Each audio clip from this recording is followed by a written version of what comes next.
നമസ്തേ, ജനം ഡിബേറ്റിലേക്ക് സ്വാഗതം. കരുവന്നൂർ സഹകരണ ബാങ്ക് വായ്പാ തട്ടിപ്പ് കേസിൽ എൻഫോഴ്സ്മെന്റ് ഡയറക്ടറേറ്റ് അന്തിമ കുറ്റപത്രം സമർപ്പിച്ചു. അന്തിമ കുറ്റപത്രത്തിൽ പുതുതായി 27 പ്രതികൾ കൂടി. മൊത്തം പ്രതികളുടെ എണ്ണം 83. തട്ടിപ്പിലൂടെ പ്രതികൾ സമ്പാദിച്ചത് 180 കോടി രൂപ. പ്രതികളുടെ സ്വത്തുക്കളിൽ നിന്നും എൻഫോഴ്സ്മെന്റ് ഡയറക്ടറേറ്റ് കണ്ടുകെട്ടിയത് 128 കോടി രൂപ. അന്തിമ കുറ്റപത്രത്തിൽ പ്രതിയാക്കപ്പെട്ടത് CPM പാർട്ടിയും മുൻ മന്ത്രിമാരും മുൻ ജില്ലാ സെക്രട്ടറിയും ഏരിയ ലോക്കൽ കമ്മിറ്റി സെക്രട്ടറിമാരും. കേരളം ഭരിക്കുന്ന CPM വായ്പാ തട്ടിപ്പ് കേസിൽ പ്രതിയായി എന്നതാണ് ഏറ്റവും ശ്രദ്ധേയം. പാർട്ടിയും നേതാക്കളും തന്നെ അവരിൽ വിശ്വാസമർപ്പിച്ചവരെ വഞ്ചിച്ചുവെന്നത് കരുവന്നൂർ കേസിനെ വ്യത്യസ്തമാക്കുന്നു. സമഗ്ര അന്വേഷണത്തിനും നീണ്ട നിയമയുദ്ധത്തിനുമൊടുവിലാണ് കരുവന്നൂർ സഹകരണ ബാങ്കിലെ സംഘടിത കൊള്ളയിൽ CPMൻ്റെ പങ്ക് സുവിദിതമാക്കി ED കുറ്റപത്രം സമർപ്പിച്ചത്. തട്ടിപ്പ് കേസിൽ ഈ കൊള്ളയിൽ ED അന്വേഷണം ആവശ്യപ്പെട്ട് പരാതി നൽകിയ സുരേഷ്, BJP വക്താവ് PR ശിവശങ്കർ, കരുവന്നൂർ കൊള്ളയെപ്പറ്റി ആധികാരികമായി പഠിച്ച അഭിഭാഷകൻ K പ്രമോദ്, ഇടത് സഹയാത്രികൻ റെജി ലൂക്കോസ് എന്നിവർ ചർച്ചയിൽ പങ്കെടുക്കുന്നു. എല്ലാ അതിഥികളെയും ഈ സംവാദത്തിലേക്ക് സ്നേഹാദരങ്ങളോടെ സ്വാഗതം ചെയ്യുന്നു. ഒപ്പം പ്രേക്ഷകരെ, ഞാൻ ഈ സംവാദം അഡ്വക്കേറ്റ് പ്രമോദിൽ നിന്ന് ആരംഭിക്കുകയാണ്. മുൻമന്ത്രി AC മൊയ്തീൻ 67-ാം പ്രതി, CPM പാർട്ടി 68-ാം പ്രതി, CPM തൃശ്ശൂർ ജില്ലാ സെക്രട്ടറി ആയിരുന്ന MM വർഗീസ് 69-ാം പ്രതി, K രാധാകൃഷ്ണൻ MP 70-ാം പ്രതി, Porathussery north local committee secretary AR Peethambaran 71-ാം പ്രതി, Porathussery south local committee secretary MB Raju 72-ാം പ്രതി, Irinjalakuda area secretary KC Premarajan 73-ാം പ്രതി. വക്കീലെ, കൊള്ളക്കാരെല്ലാം പ്രതിപ്പട്ടികയിൽ ഉൾപ്പെട്ടിട്ടുണ്ടോ? കുറച്ച് പേരെ കാണുന്നില്ല. ED ഓഫീസ് കുറേ കാലം കയറി ഇറങ്ങിയ ചിലരൊക്കെ ഉണ്ട്, ചില ബിരുദന്മാരൊക്കെ ഉണ്ട്. അവരെ വിട്ടുപോയതാണോ അതോ അവർ നിരവാധികം മാപ്പാക്കണമെന്ന് EDയോട് അപേക്ഷിച്ചതിൻ്റെ അടിസ്ഥാനത്തിൽ അവരെ മാപ്പ് സാക്ഷികളാക്കിയതാണോ? എന്താണ് അനുമാനിക്കേണ്ടത്?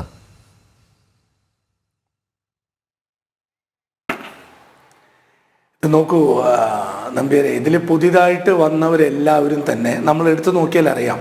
ഇപ്പോൾ പാർട്ടിയുടെ സെക്രട്ടറിമാരായ ജില്ലാ സെക്രട്ടറിമാരായിരുന്നാണ് AC മൊയ്തീൻ, രാധാകൃഷ്ണൻ, അതുപോലെ MM വർഗീസ്.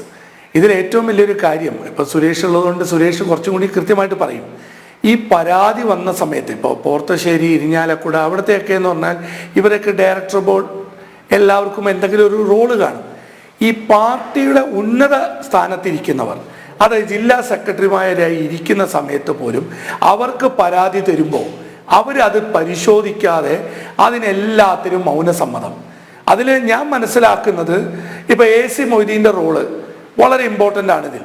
കാരണം അദ്ദേഹത്തിൻ്റെ റോള് ഒന്നും അറിയില്ല എന്നുള്ളവിടെ നിന്ന് ഒരുപാട് കാര്യങ്ങൾ അതിൽ നിന്ന് പുറത്തു വരുന്നു. പിന്നെ അദ്ദേഹം തന്നെ കൊണ്ടു നടന്ന പലരുമാണ് ഇതിലിപ്പോൾ നമ്പ്യാര് പറഞ്ഞ പോലെ കയറി ഇറങ്ങിയ ചിലവര് രക്ഷപ്പെട്ടു എന്ന് ധരിക്കുന്നവരാണ്. പക്ഷേ അതിലിപ്പോഴും ഒരു അപകടം നിലയ്ക്കുന്നത് ഇവരുടെയൊക്കെ സ്റ്റേറ്റ്മെന്റ് പുറത്തു വരും.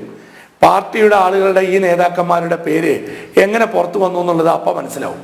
മാത്രമല്ല, ഇതിലിപ്പോൾ രാധാകൃഷ്ണൻ വളരെ ഒരു ക്ലീൻ ഇമേജ് ഒക്കെ കീപ്പ് ചെയ്തിരുന്നു.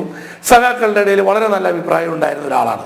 പക്ഷെ എനിക്ക് അദ്ദേഹത്തോട് പറയാൻ, അദ്ദേഹം കോളേജിലേക്ക് നമ്മുടെ സീനിയർ ആയിരുന്നു. പക്ഷെ എനിക്ക് പറയാനുള്ളത്, അദ്ദേഹം ജില്ലാ സെക്രട്ടറി ആയിരിക്കുമ്പോൾ അദ്ദേഹത്തിന് തന്ന പരാതികളെല്ലാം അദ്ദേഹം വിഴുങ്ങി വെച്ചു.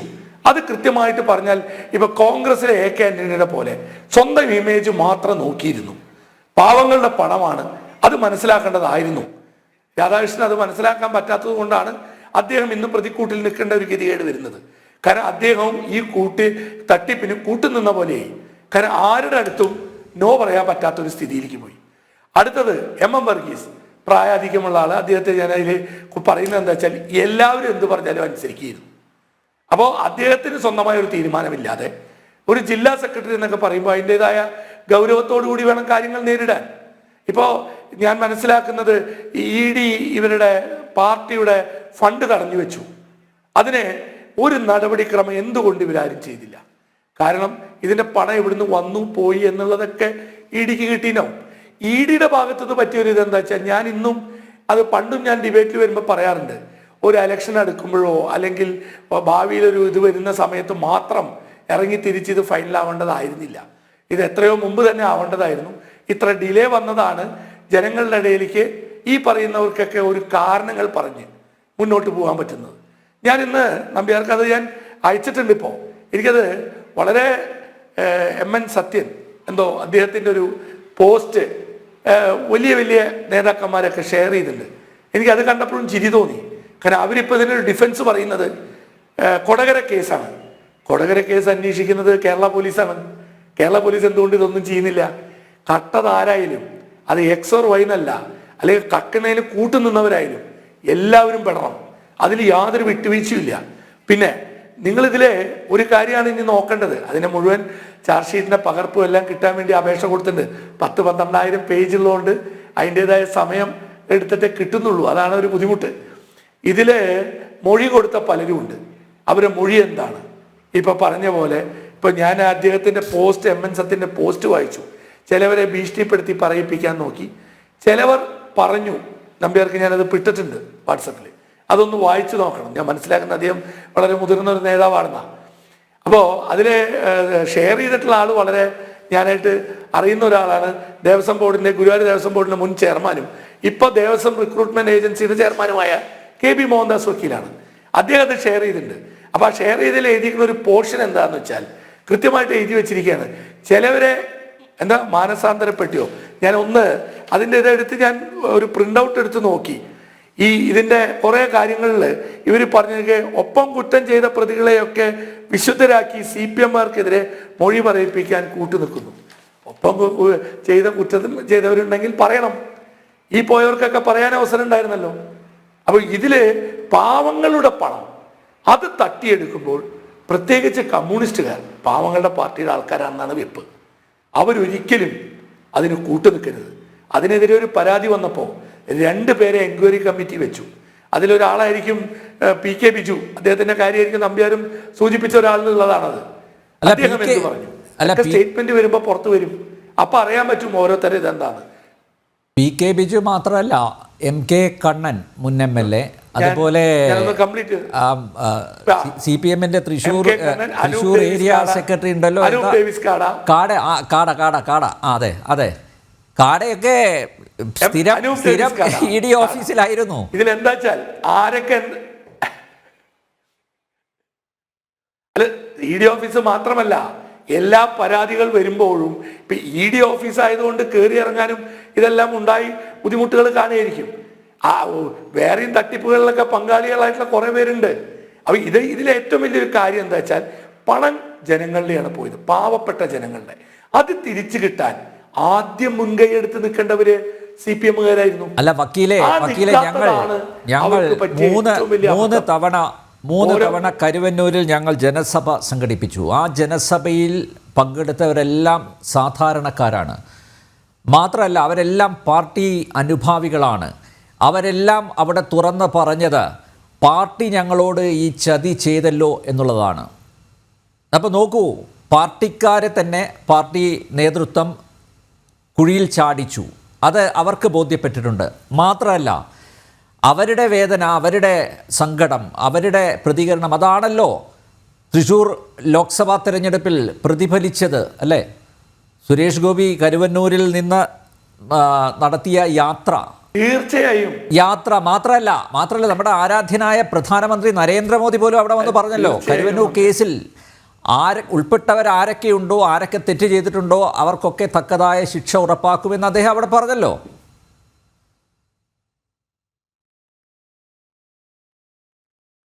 ഇതിലെന്താന്ന് വെച്ചാൽ ഇപ്പോൾ പറഞ്ഞു തൃശ്ശൂര് ഇപ്പൊ കമ്മ്യൂണിസ്റ്റുകാരെല്ലാം വിഷമിച്ച് പറയുന്ന ഒരു കാര്യം, തൃശ്ശൂരിൽ സുരേഷ് ഗോപി ജയിച്ചു എന്നുള്ളതാണ്. നിങ്ങൾ നോക്കുക, ഒരൊറ്റ ഡിബേറ്റിൽ പോലും നിങ്ങൾ ജനങ്ങളുടെ കൂടെ നിൽക്കുന്നത് വിടൂ, ഒരു ഡിബേറ്റിൽ CPM-ന്റെ ഒരു നേതാവ് പോലും വന്നിരുന്ന് ചർച്ചകളിൽ വന്ന് ഡിഫെൻഡ് ചെയ്യാൻ വന്നില്ല. തൃശ്ശൂർ ജില്ലയുടെ, ഞാൻ എല്ലാ ചാനലും വാച്ച് ചെയ്തുകൊണ്ടിരുന്നു, തൃശ്ശൂർ ജില്ലയിലെ സത്യസന്ധരായ CPM അനുഭാവികൾക്ക് ഇപ്പം ഈ വന്ന പ്രതിപട്ടികയിൽ സന്തോഷമുണ്ട്. വേണമെങ്കിൽ ഇപ്പോൾ രാധാകൃഷ്ണന്റെ പേര് വേണമെങ്കിൽ അവർക്കൊരു ബുദ്ധിമുട്ടുണ്ടാക്കിയിട്ടുണ്ടാവും.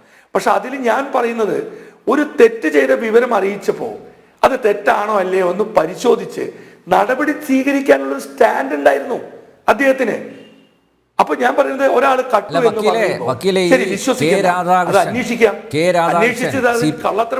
രാധാകൃഷ്ണൻ അദ്ദേഹം മുൻ സ്പീക്കർ ആണ്, അതുപോലെ മുൻ മന്ത്രിയാണ്, നിലവിൽ MP ആണ്. രാധാകൃഷ്ണനെ വിശുദ്ധനാക്കേണ്ട കാര്യമൊന്നുമില്ല. രാധാകൃഷ്ണന്റെ സഹോദരിയുടെ കല്യാണത്തിന്, ഇതും എനിക്ക് CPS സർക്കിളിൽ നിന്ന് തന്നെ കിട്ടിയ വിവരമാണ് കേട്ടോ, കല്യാണത്തിന് സ്വർണം കൊടുത്തത് ആരാണ്, അവർക്ക് ഈ കേസുമായിട്ടുള്ള ബന്ധം എന്താണ് എന്നൊക്കെ ഒന്ന് പരിശോധിച്ച് നോക്ക്. അപ്പോൾ രാധാകൃഷ്ണൻ അദ്ദേഹം ഇതൊന്നും അറിഞ്ഞില്ല എന്ന് ഞാൻ വിശ്വസിക്കുന്നില്ല കേട്ടോ. അല്ല ഞാനിതില് രാധാകൃഷ്ണൻ അറിഞ്ഞില്ല എന്നല്ല പറഞ്ഞേ, അറിഞ്ഞിട്ടും മിണ്ടാണ്ടിരുന്നു. കുറ്റകരമാണെന്ന് അറിഞ്ഞിട്ടും അത് മിണ്ടാണ്ടിരിക്കുക ചെയ്തേ. അത് അദ്ദേഹത്തിന്റെ ക്ലീൻ ഇമേജ് കീപ്പ് ചെയ്യാനാ. രണ്ടു കൂട്ടരെയും, പരാതി തന്നവരെയും മുഷിപ്പിക്കില്ല, ഇപ്പുറത്തും മുഷിപ്പിക്കില്ല. പിന്നെ നമ്പ്യാർ പറഞ്ഞ ഒരു കാര്യം കറക്റ്റാ, ഇതിൽ ED ചോദ്യം ചെയ്തതും റെയ്ഡ് നടത്തി പണം പിടിച്ചെടുത്ത ആളുകളുമുണ്ട്. ഇതിൽ ആരും ശ്രദ്ധിക്കാതെ പോകുന്ന ഒരു കാര്യം എന്താ, ഇതിൽ പ്രതിയായിട്ടുള്ളവരെല്ലാം ഏത് ഭാഗത്തു നിന്നാണ് വരുന്നത്? അത് നമ്പ്യാരടക്കമുള്ള മീഡിയ ആളുകൾ പരിശോധിക്കണം. ഇവിടെ ചിലവരുടെ അപ്രമാദിത്യമായിരുന്നു എന്നാണ് ഞാൻ സഖാക്കളിൽ നിന്ന് അറിയാൻ കിട്ടിയത്. അതിനൊരു അറുതി ഇതോടുകൂടി വന്നു. ഇപ്പോ കുന്നംകുളത്തായിരുന്നു ജില്ലാ കമ്മിറ്റി നടത്തിയിരുന്നത്, മീറ്റിംഗ് നടന്നത്. അവിടെ പോലും കൃത്യമായ ചിലവരുടെ അപ്രമാദിത്യത്തിന് തടയിടാൻ സത്യസന്ധരായ സഖാക്കൾ ശ്രമിച്ചു. മാത്രമല്ല, ഔദ്യോഗിക പാനലിൽ ഇതിലെ പ്രതിയായ AC മൊയ്തീന്റെ മണ്ഡലമാണ്. ഔദ്യോഗിക പാനലിൽ AC മൊയ്തീന്റെ അനുഗ്രഹത്തോടു കൂടി നിന്ന ആൾ പോലും തോറ്റു. അവിടെ ജയിച്ചു വന്നത് ബാലാജി പാലിശ്ശേരി, അവിടെ ഇപ്പോൾ ജില്ലാ സെക്രട്ടേറിയറ്റ് മെമ്പറായി മാറി അദ്ദേഹം. അപ്പൊ എല്ലാവരുടെയും എതിരഭിപ്രായമുണ്ട്. ചാവക്കാട് എടുക്കൂ, നിങ്ങൾ ഗുരുവായൂർ എടുക്കൂ, നാട്ടിക എടുക്കൂ, ഇവിടെ എല്ലാം എതിരഭിപ്രായം. ഇരിഞ്ഞാലക്കുട എടുത്താൽ നമ്പ്യാർ പരിശോധിച്ചോളൂ, ഇരിഞ്ഞാലക്കുടയിലെ ഒരു നേതാവ് പോലും ഇതിനെ ഡിഫെൻഡ് ചെയ്തില്ല. കാരണം അവർക്കൊക്കെ വിഷമമാണ്. നമ്പ്യാർ പറഞ്ഞ പോലെ വിഷമമാണ്. സുരേഷ് ഗോപി നടന്നു, അതിനെ ഇവര് വിമർശിച്ചു. പക്ഷെ എനിക്ക് പറയാനുള്ളത്, ബിന്ദു ടീച്ചറുടെ മണ്ഡലത്തിൽ സുരേഷ് ഗോപിയാണ് ലോക്സഭ ഇലക്ഷനിൽ ലീഡ് ചെയ്തത്. അത് എന്തുകൊണ്ടാ? ഈ അദ്ദേഹം നടത്തിയ തൃശ്ശൂർ ജില്ലയിൽ ഗുരുവായൂർ ഒഴിച്ച് എല്ലാ മണ്ഡലങ്ങളിലും സുരേഷ് ഗോപി ലീഡ് ചെയ്തല്ലോ. അല്ല, അതാണ് അതിലെന്താ കാര്യം? നമ്മൾ ഒരാളെ വിമർശിക്കാം, പക്ഷേ അയാൾ പണിയെടുത്താൽ വിമർശിച്ചിട്ട് കാര്യമില്ല. നമ്മൾ എന്താ ചെയ്യേണ്ടത്? അയാളെയും കാട്ടിൽ നന്നായി പണിയെടുക്കാൻ പറ്റണം. അതാണ് നമ്മൾ ചെയ്യേണ്ടത്. അല്ലാതെ അയാളെ വിമർശിക്കുന്നു, എന്തെല്ലാം കാര്യങ്ങളിൽ വിമർശിച്ചു, ഒന്നും എവിടെ എത്തിയില്ല. അത് തന്നെ കാണിക്കുന്നത് ഈ പാർട്ടിയുടെ ഉള്ളിൽ സത്യസന്ധരായ സഖാക്കൾക്ക് ഈ പറഞ്ഞ പ്രതിപട്ടികയിൽ വളരെ സന്തോഷം ഉണ്ടായിട്ടുണ്ടാവുള്ളൂ. തൃശ്ശൂർ ജില്ലയെ സംബന്ധിച്ച് 1-2 വിട്ടുപോയതില് ചിലവര് ഈ പറഞ്ഞ പോലെ എതിരഭിപ്രായം ഉണ്ടാവും. കാരണം നിങ്ങൾ എടുത്തോ നമ്പ്യാരെ, നമ്മൾ ഈ ഡിബേറ്റ് തുടങ്ങിയ അന്ന് മുതൽ ഞാൻ പറയുന്ന ബാങ്കുകളെല്ലാം പിന്നീട് റെയ്ഡ് നടന്നു. കുട്ടനെല്ലൂർ ബാങ്ക് റെയ്ഡ് നടന്നു. അവിടുത്തെ 2 ജില്ലാ സെക്രട്ടേറിയറ്റിലെ അംഗങ്ങളായ 2 പേരെയും തരം താഴ്ത്തി. ഒരാളെ പുറത്താക്കി, ഒരാളെ തരം താഴ്ത്തി. എന്തുകൊണ്ട്? കാരണം ഈ കരുവന്നൂര് പോലെ അതും അന്വേഷണത്തിൽ വന്നാൽ കൂടുതൽ അപകടമാവുമെന്ന് അറിഞ്ഞപ്പോ തരം താഴ്ത്തി. വർഗീസ് കണ്ടംകുളത്തി, അതുപോലെ വേറെ ഏതൊരു പോളിയോ എന്താ അദ്ദേഹത്തെ പുറത്താക്കുകയാണ് ചെയ്തേ. വർഗീസ് കണ്ടംകുളത്തി ഇതിനെ കീഴ്പോട്ടാക്കി. അപ്പൊ ഇതെല്ലാം ഇത് ആദ്യമേ ചെയ്യായിരുന്നു. ഈ കക്കലിൽ അന്ന് കൂട്ടുനിന്നു. പിന്നെ നിങ്ങൾ നോക്കുക, ഇതിലെ മെയിൻ പണം പോയ സ്രോതസ്സുകൾ, അവിടുത്തെ വ്യാജരേഖകൾ ആരുണ്ടാക്കി?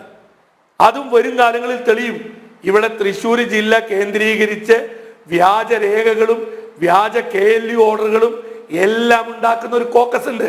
അതിനൊക്കെ നേതൃത്വം കൊടുക്കുന്നവർ വരും ദിവസങ്ങളിൽ അതും പുറത്തു വരും. അല്ല, ഞാൻ മനസ്സിലാക്കുന്നത് ഒരു മുൻ റവന്യൂ ഉദ്യോഗസ്ഥൻ അഡ്വക്കേറ്റ് പ്രമോദ്, ഒരു മുൻ റവന്യൂ ഉദ്യോഗസ്ഥൻ, ആ ഉദ്യോഗസ്ഥന് ഈ അനൂപ് ഡേവിസ് കാടയുമായിട്ടുള്ള അടുത്ത ബന്ധം. ഇപ്പം നോക്കൂ, റീസെൻ്റായിട്ട് തിരുവനന്തപുരത്തെ വിജിലൻസ് ക്രിപ്റ്റോ കറൻസി കേസിൽ ഇവരുടെ മൊഴിയെടുത്തു. ഇവർ രണ്ടുപേരും ആരോപണ വിധേയരാണ്. ഈ കാടയുടെയും ആ പറഞ്ഞ റവന്യൂ ഉദ്യോഗസ്ഥൻ്റെയും മൊഴിയെടുത്തു എന്ന് ഞാൻ മനസ്സിലാക്കും. ഞാനിത് കൃത്യമായിട്ട് ഫോളോ ചെയ്യുന്നത് കൊണ്ടാണ് എനിക്ക് ഈ വിവരങ്ങളെല്ലാം കിട്ടുന്നത്.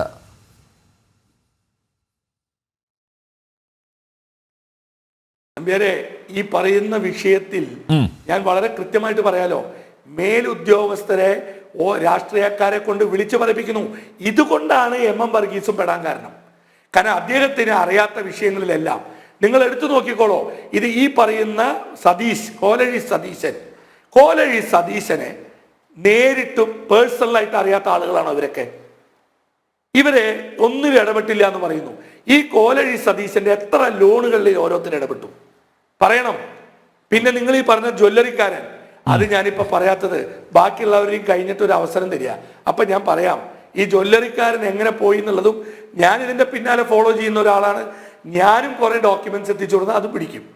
അത് എങ്ങനെ പോയി എന്ന് പറയുമ്പോൾ ഞാൻ എല്ലാ പാനലിലുള്ള എല്ലാവരെയും കഴിഞ്ഞ ഒരു ചെറിയ അവസരം തന്നാൽ അതും കൂടി ഒന്ന് എക്സ്പോസ് ചെയ്യണം. കാരണം ഈ പിടിച്ചെടുത്ത പണം റെക്കോർഡ് ചെയ്ത് കോടതിയിലെത്തണം. ഞാനത് എങ്ങനെയെങ്കിലും എത്രയും പെട്ടെന്ന് കിട്ടിയിട്ട് പരാതിക്കാർക്കും കോടതിയെ സമീപിക്കാം. ഇതിൽ എന്തെങ്കിലും പാകപ്പിഴ ഉണ്ടായിട്ടുണ്ടെങ്കിൽ ഇത് ചൂണ്ടിക്കാണിച്ചുകൊണ്ട് കോടതിയിൽ അപേക്ഷ കൊടുക്കാം. അതും കൂടി വെരിഫൈ ചെയ്യിക്കാം. അല്ലാതെ ഒരു കുറ്റപത്രം തന്നു, അത് ഫൈനലായിട്ടില്ല. അത് ED സംബന്ധിച്ച് ഫൈനലായി. പരാതിക്കാർക്ക് ഇതിൽ ആരെങ്കിലും ചെയ്ത തെളിവടക്കം കൊണ്ടുകൊടുത്ത് കോടതിയിൽ സമീപിച്ചാൽ അതും ഒരു ഇതിന്റെ ഭാഗമായിട്ട് വരും. അതിനെന്നെയാ ഞാനും കാത്തിരിക്കണേ. പക്ഷെ മൊഴിപ്പകർപ്പ് ആദ്യം ഒന്ന് കിട്ടണം. കാരണം ഇതിന്റെ മൊഴിപ്പകർപ്പ് വരുമ്പോൾ നമ്പ്യാരെ അറിയാം എത്ര വലിയ സഖാക്കൾ ചമഞ്ഞ പലരും എന്തൊക്കെ മൊഴി കൊടുത്തു എന്നുള്ള. അതെ അതെ, അപ്പോഴാണ് കള്ളി വെളിച്ചത്താവുന്നത്. ഈ ഞാൻ നേരത്തെ പറഞ്ഞ പേരുകാർ അവർ പാർട്ടിയെ ഒറ്റിക്കൊടുത്തിട്ടുണ്ടോ, ഈ സഖാക്കളെ ഒറ്റിക്കൊടുത്തിട്ടുണ്ടോ, അല്ലെങ്കിൽ കൂട്ടിക്കൊടുത്തിട്ടുണ്ടോ എന്നുള്ള സത്യങ്ങളൊക്കെ ഈ മൊഴിപ്പകർപ്പ് അത് കിട്ടിയാൽ നമുക്ക് മനസ്സിലാവും എന്താണ് ഇവർ EDക്ക് മൊഴി നൽകിയത്. ഞാൻ നേരത്തെ പറഞ്ഞതുപോലെ സർവാപരാധങ്ങളും പൊറുക്കണം, ഞങ്ങൾ മാപ്പ് സാക്ഷിയായിക്കൊള്ളാം, ഞങ്ങൾ കോടതിക്ക് മാപ്പ് ഏറ്റ് പറഞ്ഞോളാം, അതുകൊണ്ട് ഞങ്ങളെ ഒന്ന് ഒഴിവാക്കി തരണം എന്ന് പറഞ്ഞ ചില ബിരുദന്മാരൊക്കെ ഈ പട്ടികയിലുണ്ടാകും. എന്തായാലും വക്കീൽ പറഞ്ഞതുപോലെ മൊഴിപ്പകർപ്പ് അത് പുറത്തു വരട്ടെ, നമുക്ക് കാത്തിരിക്കാം. PR ശിവശങ്കർ, സംസ്ഥാനത്തെ സഹകരണ സ്ഥാപനങ്ങളെ മറയാക്കി CPM നടത്തിക്കൊണ്ടിരിക്കുന്ന പകൽ കൊള്ളയെപ്പറ്റി അറിയാത്തവരായി ആരുമില്ല. കള്ളപ്പണം വെളുപ്പിക്കാനും അതുപോലെ പാർട്ടി അണികളെ തള്ളിക്കയറ്റി അവർക്ക് ജോലി നൽകി, അവരുടെ ബന്ധുക്കൾക്ക് ജോലി നൽകി, അതുവഴി പാർട്ടി അടിത്തറ ശക്തിപ്പെടുത്താനും അതുപോലെ വോട്ട് ബാങ്ക് ഉറപ്പിക്കാനും ഈ സഹകരണ സ്ഥാപനങ്ങളെയൊക്കെ CPM ഉപയോഗിക്കാറുണ്ട്. പ്രസ്ഥാനത്തിൽ വിശ്വസിച്ച് കരുവന്നൂർ സഹകരണ ബാങ്കിൽ പണം നിക്ഷേപിച്ച പാർട്ടിക്കാരെയാണ് CPM വഞ്ചിച്ചത്. അത് ഞാൻ എടുത്തു പറയുന്നത് കാരണം ഞങ്ങൾക്ക് നേരിട്ട് അനുഭവം ഉള്ളതുകൊണ്ടാണ്. 3 ജനസഭകളിലും അതിൽ പങ്കെടുത്തവരെല്ലാം CPM അനുഭാവികളാണ്, അവരുടെ കുടുംബങ്ങളാണ്. അപ്പോൾ അവർ തുറന്നു പറഞ്ഞിട്ടുണ്ട്, ഞാൻ CPM കാരനാണ്, ഞാൻ ആ പ്രസ്ഥാനത്തിൽ വിശ്വസിക്കുന്ന ആളാണെന്ന് പറഞ്ഞുകൊണ്ട് തന്നെയാണ് അവരുടെ ദുരനുഭവങ്ങളെന്ന് പങ്കുവച്ചത്. അങ്ങനെയുള്ളവരെയാണ് ഇപ്പോൾ പാർട്ടി വഞ്ചിച്ചത്. അതുമാത്രമല്ല, പാർട്ടി നേതൃത്വം അറിഞ്ഞുകൊണ്ട് ഒരു പകൽ കൊള്ള തന്നെ നടത്തി. ആ കൊള്ളയ്ക്ക് കൂട്ടുനിന്നവർ പ്രധാനികളൊക്കെ ഇപ്പോൾ EDയുടെ പ്രതിപട്ടികയിൽ വന്നിട്ടുണ്ട്. ശ്രീ ശിവശങ്കർ, ഒരു സമയത്ത് ഈ കേസ് തേച്ചു മായ്ച്ചു കളയാനും ഇതിൽ ചില ഒത്തുതീർപ്പ് ഉണ്ടാക്കും എന്നൊക്കെ വിളിച്ചു പറഞ്ഞിരുന്നു, പലരും വിളിച്ചു പറഞ്ഞിരുന്നു. പക്ഷേ അതൊക്കെ അസ്ഥാനത്താക്കിക്കൊണ്ട് ED ഇതാ അന്തിമ കുറ്റപത്രം സമർപ്പിച്ചിരിക്കുന്നു. എങ്ങനെ നോക്കിക്കാണുന്നു ശ്രീ ശിവശങ്കർ? ശ്രീ അനിൽ, ഞാൻ താങ്കൾ പറഞ്ഞ ഭൂരിഭാഗം താങ്കളുടെ അഭിപ്രായങ്ങളോട് യോജിക്കുന്നു. ഒരു ചെറിയ വ്യത്യാസം മാത്രം, പ്രധാനപ്പെട്ട പ്രതികൾ അകത്തായി എന്ന് ഉള്ള താങ്കളുടെ നിരീക്ഷണത്തോട് ഞാനൊരു അല്പം വിയോജിപ്പ് പ്രകടിപ്പിക്കുന്നു. ഞാൻ വിശ്വസിക്കുന്നത് ഇവർ പ്രധാനപ്പെട്ട പ്രതികളല്ല, ഇവർക്കും പുറകിൽ ഇതിലും പ്രധാനപ്പെട്ട പ്രതികളുണ്ട് എന്ന് ഞാൻ വിശ്വസിക്കുന്നു. അതിന്റെ കാരണവും കൂടി ഞാൻ പറയാം. ബാക്കി താങ്കൾ പറഞ്ഞ, അതിനു മുൻപ് അഡ്വക്കേറ്റ് പ്രമോദ് പറഞ്ഞ കാര്യങ്ങളെല്ലാം നമ്മുടെ മനസ്സിലുണ്ട്. പക്ഷെ ഇത് ഒരു ഒറ്റപ്പെട്ട കരുവന്നൂർ ബാങ്ക് ഒരു ഒറ്റപ്പെട്ട ബാങ്ക് കൊള്ളയാണ് എന്ന് നമ്മൾ ധരിക്കരുത്. ശ്രീ പ്രമോദ് അതിനു മുമ്പ് തന്നെ പറഞ്ഞു, തൃശ്ശൂർ തന്നെയുള്ള മറ്റ് ചില ബാങ്കുകളും ഇത്തരത്തിലുള്ള ബാങ്ക് കൊള്ള എന്ന് താങ്കൾ ഉദ്ദേശിക്കുന്ന അതേ ഭാഷ തന്നെയാണ് പ്രയോഗിക്കേണ്ടത്. കൊള്ള തന്നെയാണ് നടന്നിട്ടുള്ളത്. അതിന്റെ കാരണങ്ങൾ ഞാൻ പറയാം.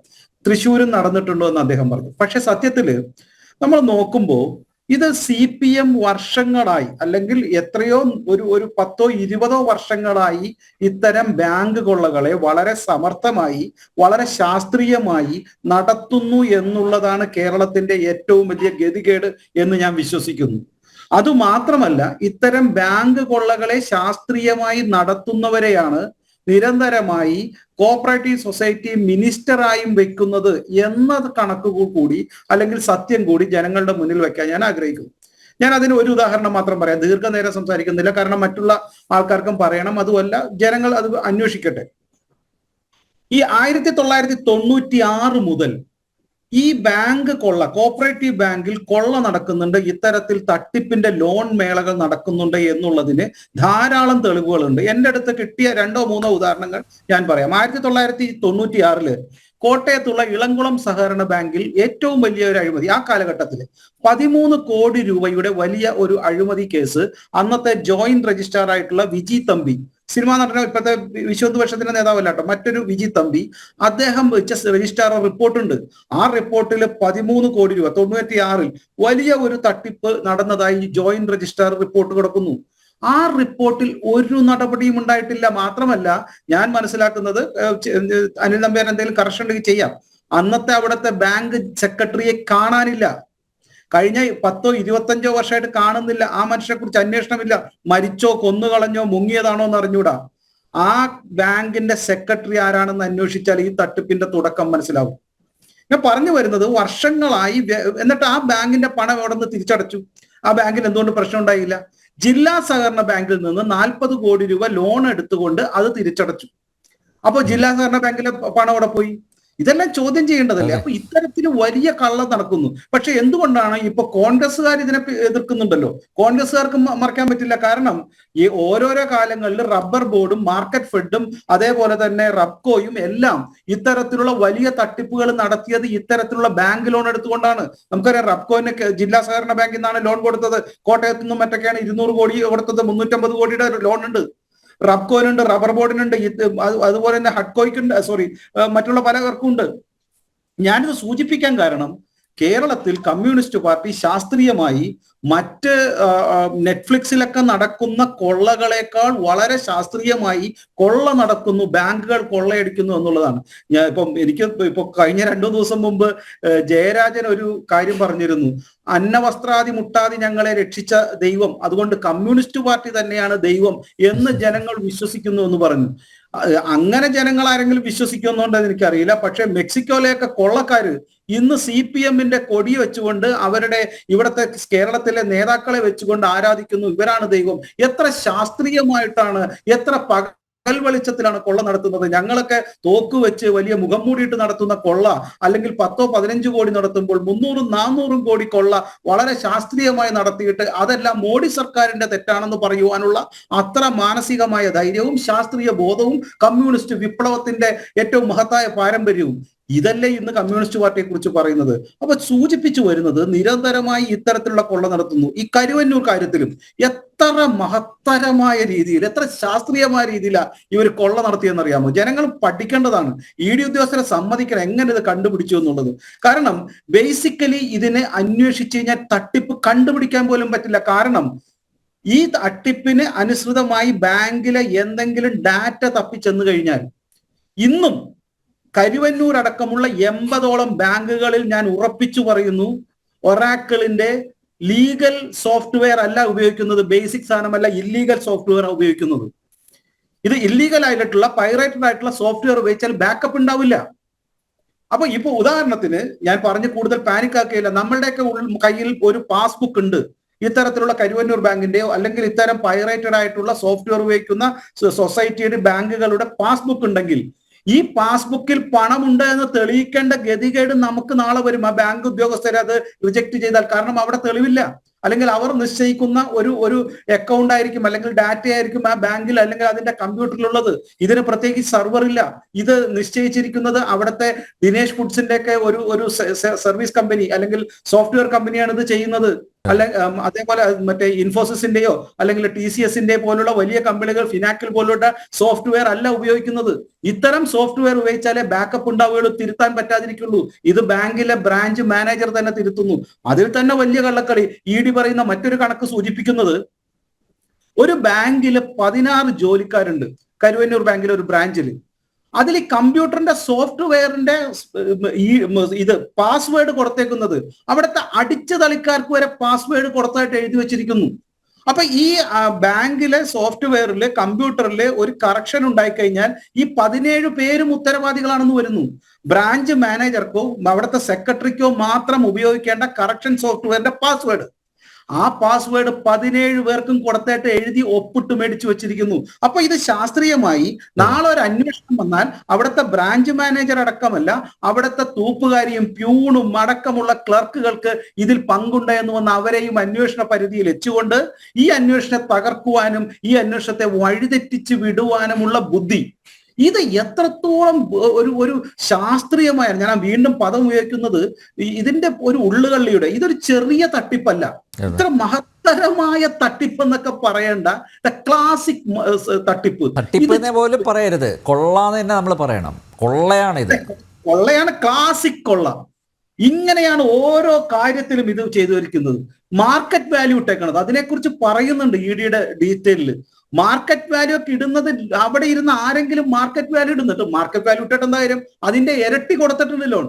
ഒരു പ്രോപ്പർട്ടിക്ക് 10 കോടി രൂപ മാർക്കറ്റ് വാല്യൂ ഇട്ട് കഴിഞ്ഞാൽ ഒരു ബാങ്കിന് കൊടുക്കാൻ പറ്റില്ല 50% അല്ലെങ്കിൽ അത്ര പെർഫെക്റ്റ് ആയി കഴിഞ്ഞാൽ 60 to 70% ആണ് വലിയ വലിയ ബാങ്കുകൾ വരെ കൊടുക്കുന്നത്.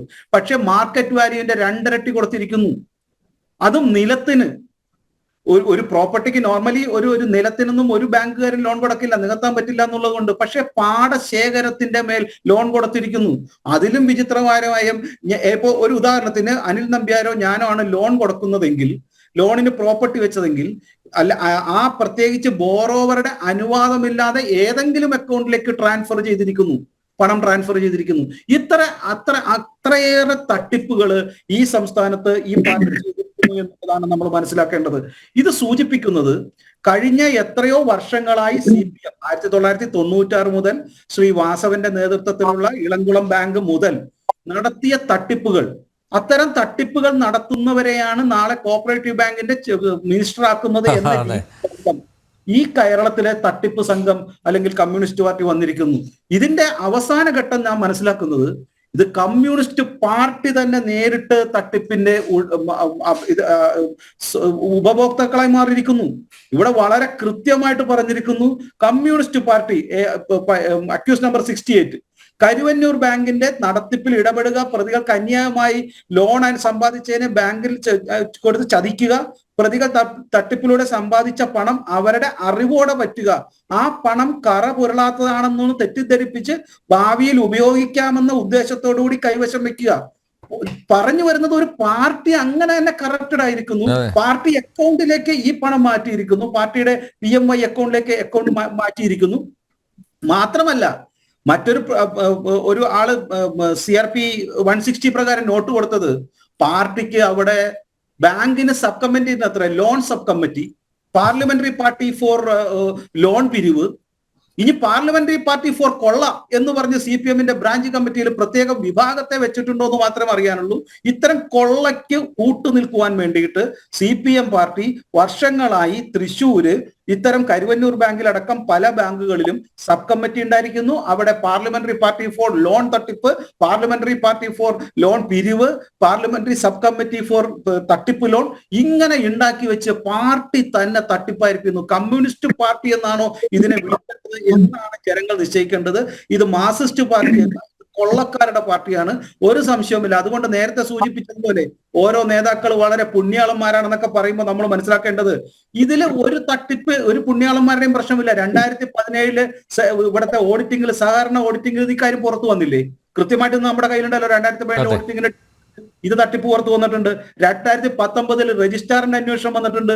വ്യാപകമായ ക്രമക്കേടുണ്ടെന്ന് അതിൽ പല കുറി എഴുതി വെച്ചിട്ടുണ്ട്. 2021 വാർത്ത വന്നപ്പോഴാണ് ഇവരതൊക്കെ അറിയുന്നത്. ഇവരുടെ മുൻപിൽ എത്രയോ തവണകളായി കൊടുത്ത പരാതിയുടെ കോപ്പി ഇന്ന് പരസ്യമായി ജനങ്ങളുടെ കയ്യിലില്ലേ, മാധ്യമങ്ങളുടെ കയ്യിലില്ലേ. അപ്പൊ ഇത് മറ്റൊരു കണക്ക് പറയുന്നത് ടോട്ടൽ എമൗണ്ട് ഏതാണ്ട് 360 ലക്ഷം രൂപ, 360 കോടി രൂപയുടെ വരുമെന്നുള്ള മറ്റൊരു കണക്ക് പറയുന്നു. പാർട്ടിക്ക് ഇതുവരെ ഈ കരുവന്നൂർ ബാങ്കിൽ കിട്ടാനുള്ള ഇൻട്രസ്റ്റ് അടക്കമുള്ള തുക ഇന്നും കണക്കാക്കാൻ പറ്റിയിട്ടില്ല. കാരണം അത് വലിയ ഫോമാണ്. ജനങ്ങള് പലരും പാർട്ടിയെ പേടിച്ചിട്ട് പുറത്തേക്കും കൊണ്ടുവരുന്നില്ല എന്നുള്ള കാര്യം പറയുന്നു. അതേപോലെ ഒരു പ്രോപ്പർട്ടിക്ക് ഒന്നിലധികം ലോൺ കൊടുക്കുമ്പോൾ അത് പുറത്തേക്ക് വരാത്ത കണക്കുകൾ, ഇതെല്ലാം കണക്കുകൾ വലിയ തട്ടിപ്പാണ്. ഇത് കരുവന്നൂർ ബാങ്ക് ഒരു ലോൺ തട്ടിപ്പിന്റെ, ശാസ്ത്രീയമായ ലോൺ തട്ടിപ്പിന്റെ ഒരു മകുടമായ കൊള്ളയുടെ മകുടമായ ഉദാഹരണമാണ് ഇത്. ഒന്നല്ല, ഇത് കേരളത്തിൽ ഇത് ഒന്നല്ല, 100 കണക്കിന് ബാങ്കുകൾ, സംസ്ഥാന സർക്കാർ തന്നെ 500ഓളം ബാങ്കുകൾ ലോൺ തട്ടിപ്പുണ്ടെന്ന് പറഞ്ഞിട്ടുണ്ട്. ഇത് പാർട്ടി തന്നെ ലോൺ തട്ടിപ്പ് നടത്തിയതിന്റെ തെളിവ് ഇന്ന് ED മുന്നോട്ട് വെച്ചിരിക്കുന്നു. ഇതിൽ നിന്ന് പാർട്ടിക്ക് രക്ഷപ്പെടാൻ പറ്റുമെന്ന് ഞാൻ വിശ്വസിക്കുന്നില്ല. റെജി ലൂക്കോസ്, ഒരു ബാങ്ക് റോബറിയിൽ, കൊള്ളയിൽ പാർട്ടി CPM തന്നെ പ്രതിസ്ഥാനത്ത് വരുന്നു. മാത്രമല്ല 2 മുൻ മന്ത്രിമാർ, നിലവിലവർ ഒരാൾ MP ആണ്, ഒരാൾ MLA ആണ്. CPMൻ്റെ പാർട്ടി ജില്ലാ സെക്രട്ടറി, തൃശ്ശൂർ മുൻ ജില്ലാ സെക്രട്ടറി, അദ്ദേഹം പ്രതിസ്ഥാനത്ത് നിൽക്കുന്നു. ഏരിയ കമ്മിറ്റി സെക്രട്ടറി വരുന്നു, ലോക്കൽ കമ്മിറ്റി സെക്രട്ടറിമാർ 2 പേർ, ഇവരെല്ലാം പ്രതിസ്ഥാനത്ത് വരുന്നു. ഇന്ന് ED സമർപ്പിച്ച അന്തിമ കുറ്റപത്രത്തിൽ CPMനെതിരെ ചാർജ് ചെയ്തിരിക്കുന്ന ഇതൊക്കെയാണ്. ബാങ്ക് തട്ടിപ്പിന് കൂട്ടുനിന്നു, കള്ളപ്പണത്തിൻ്റെ പങ്ക് പറ്റി, സുതാര്യമായി സമ്പാദിച്ച പണമെന്ന് തെറ്റിദ്ധരിപ്പിച്ച് കൈവശം വെച്ചു, അനധികൃത പണം ഉപയോഗിച്ച് പാർട്ടിക്കായി സ്വത്ത് വാങ്ങിക്കൂട്ടി, അന്യായമായി വായ്പകൾ അനുവദിക്കാൻ ഇടപെട്ടു, ബാങ്ക് നടത്തിപ്പിലും ഇടപെട്ടു തുടങ്ങിയ 6 ചാർജസാണ് പ്രധാനമായും CPMനെതിരെ എൻഫോഴ്സ്മെൻറ്റ് ഡയറക്ടറേറ്റ് ഉന്നയിച്ചിട്ടുള്ളത്. റെജി, ഞാൻ മനസ്സിലാക്കുന്നത് പാർട്ടി പ്രതിസ്ഥാനത്ത് വരുന്ന ഒരു വലിയ ഒരു തട്ടിപ്പ് കേസ്, ഇത് പാർട്ടിയുടെ പ്രതിച്ഛായയെ അങ്ങനെ ഒന്നുണ്ടെങ്കിൽ അത് ബാധിക്കില്ലേ? അല്ല, EDയുടെ തന്നെ പ്രതിച്ഛായ നഷ്ടപ്പെട്ടിരിക്കുക. ED ഇപ്പൊ കേസിൽ കുടുങ്ങിയിരിക്കുക. കോടിക്കണക്കിന് രൂപ തട്ടിപ്പ് നടത്തിയതിന്റെ പേരിൽ സ്വകാര്യ വ്യക്തികളെ കമ്മീഷൻ ഏജന്റുമാരായിട്ട് നിയോഗിച്ച് സമൻസ് അയപ്പിച്ച് ED തന്നെ വിജിലൻസിന്റെ കെണിയിൽപ്പെട്ട് ഇപ്പൊ ചോദ്യം ചെയ്തുകൊണ്ടിരിക്കുകയാണ്. അങ്ങനെയുള്ള സ്ഥിതിക്ക് EDയെ സംബന്ധിച്ചോളം നിങ്ങൾ നേരത്തെ പറഞ്ഞ CPMനെ പിന്നെ 4.25 ലക്ഷം അംഗങ്ങളുള്ള CPMനെ പ്രതി ചേർക്കുന്നതിനൊന്നും വലിയ കാര്യമൊന്നുമില്ല. അത് തന്നെയാണ് അതിനകത്ത് ഏറ്റവും വലിയ ആദ്യത്തെ മറുപടി എന്ന് പറയുന്നത്. രണ്ടാമത്തെ മറുപടി എന്ന് പറയുന്നത്, ഇന്ത്യയില് ED എന്ന് പറയുന്ന സംവിധാനം, കേന്ദ്ര സർക്കാരിന്റെ കയ്യിലെ ഒരു പാവയായ ED ഏതാണ്ട് 252ഓളം കുറ്റപത്രങ്ങൾ ഇതുപോലെ തന്നെ ഇതേ ആരോപണങ്ങളുമായി ബന്ധപ്പെട്ട് വിവിധ കോടതികളിൽ നൽകിയതിൽ ശിക്ഷിക്കപ്പെട്ടത് കേവലം 2 കേസിലാണ്. ബാക്കിയെല്ലാം തള്ളിക്കടത്തി. ഏറ്റവും ഒരു ഉദാഹരണം, ഈ പറഞ്ഞ സ്വർണ്ണക്കടത്ത് കേസുമായി ബന്ധപ്പെട്ട് 3 കുറ്റപത്രങ്ങൾ സമർപ്പിച്ചു. അവസാനം ഹൈക്കോടതി തള്ളിക്കളഞ്ഞെന്ന് മാത്രമല്ല EDയെ ശാസിക്കുകയും ചെയ്തു. അതിനകത്ത് ഒരു വസ്തുതയില്ല, ഇവിടെ കുട്ടിക്കൊഴിച്ച് യാതൊരു വസ്തുതയില്ല. ഇനിയിപ്പോ 1 വർഷം മാത്രമേ ഉള്ളൂ തെരഞ്ഞെടുപ്പിന്. ഇപ്പൊ നിലമ്പൂർ തെരഞ്ഞെടുപ്പിന്റെ തീയതി ഇന്നലെ പ്രഖ്യാപിച്ച ആ ദിവസം തന്നെ ED കൊടുത്തിരിക്കുന്നത്, ഈ കുറ്റപത്രം കൊടുത്തിരിക്കുന്നത്. പിന്നെ രണ്ടാമത്തെ ദിവസം എന്ന് പറഞ്ഞാൽ പ്രാദേശിക ബോഡിയിലേക്കുള്ള തെരഞ്ഞെടുപ്പ് വരുന്നത്. അപ്പൊ ED ഇനി 2020 മുമ്പായിട്ടുള്ള നാടകങ്ങൾ പോലെ വരും. പക്ഷെ സംഭവം എന്താ വെച്ചാൽ, ഈ അന്വേഷണ ഏജൻസി ആയതുകൊണ്ട് ജനങ്ങളെ ചിരിക്കുക മാത്രമേ ഉള്ളൂ ചെയ്യുന്നുള്ളൂ. ഇവിടെ ബഹുമാനപ്പെട്ട ശിവശങ്കർ പറഞ്ഞ അവസാനത്തെ ചില വാചകങ്ങളൊക്കെ ഞാൻ കേട്ടു. ശിവശങ്കർ ആഞ്ഞടിക്കുക. ശിവശങ്കർ ആദ്യമായിട്ട് ചെയ്യേണ്ടത് എന്താ വെച്ചാൽ, അങ്ങയുടെ പരമോന്നത നേതാക്കളിൽ ഒരാളായ അമിത്ഷാ പ്രതിയായിട്ടുള്ള അഹമ്മദാബാദിലെ 2 കോപ്പറേറ്റീവ് ബാങ്കിന്റെ 800 കോടി രൂപയുടെ തട്ടിപ്പ് അദ്ദേഹം പ്രസിഡന്റ് ആയിരുന്ന സമയത്താണ്. അതുകൊണ്ട് അതിനെക്കുറിച്ച് ഇന്നലെ മറുപടി പറയാം. ഇനി കൂടാണ്ട് EDയെ സംബന്ധിച്ചോളം ഇന്ത്യയില് 12ഓളം കേസുകൾ EDക്കെതിരെ വന്നിട്ടുണ്ട്, ED ഉദ്യോഗസ്ഥന്മാർക്കെതിരെ.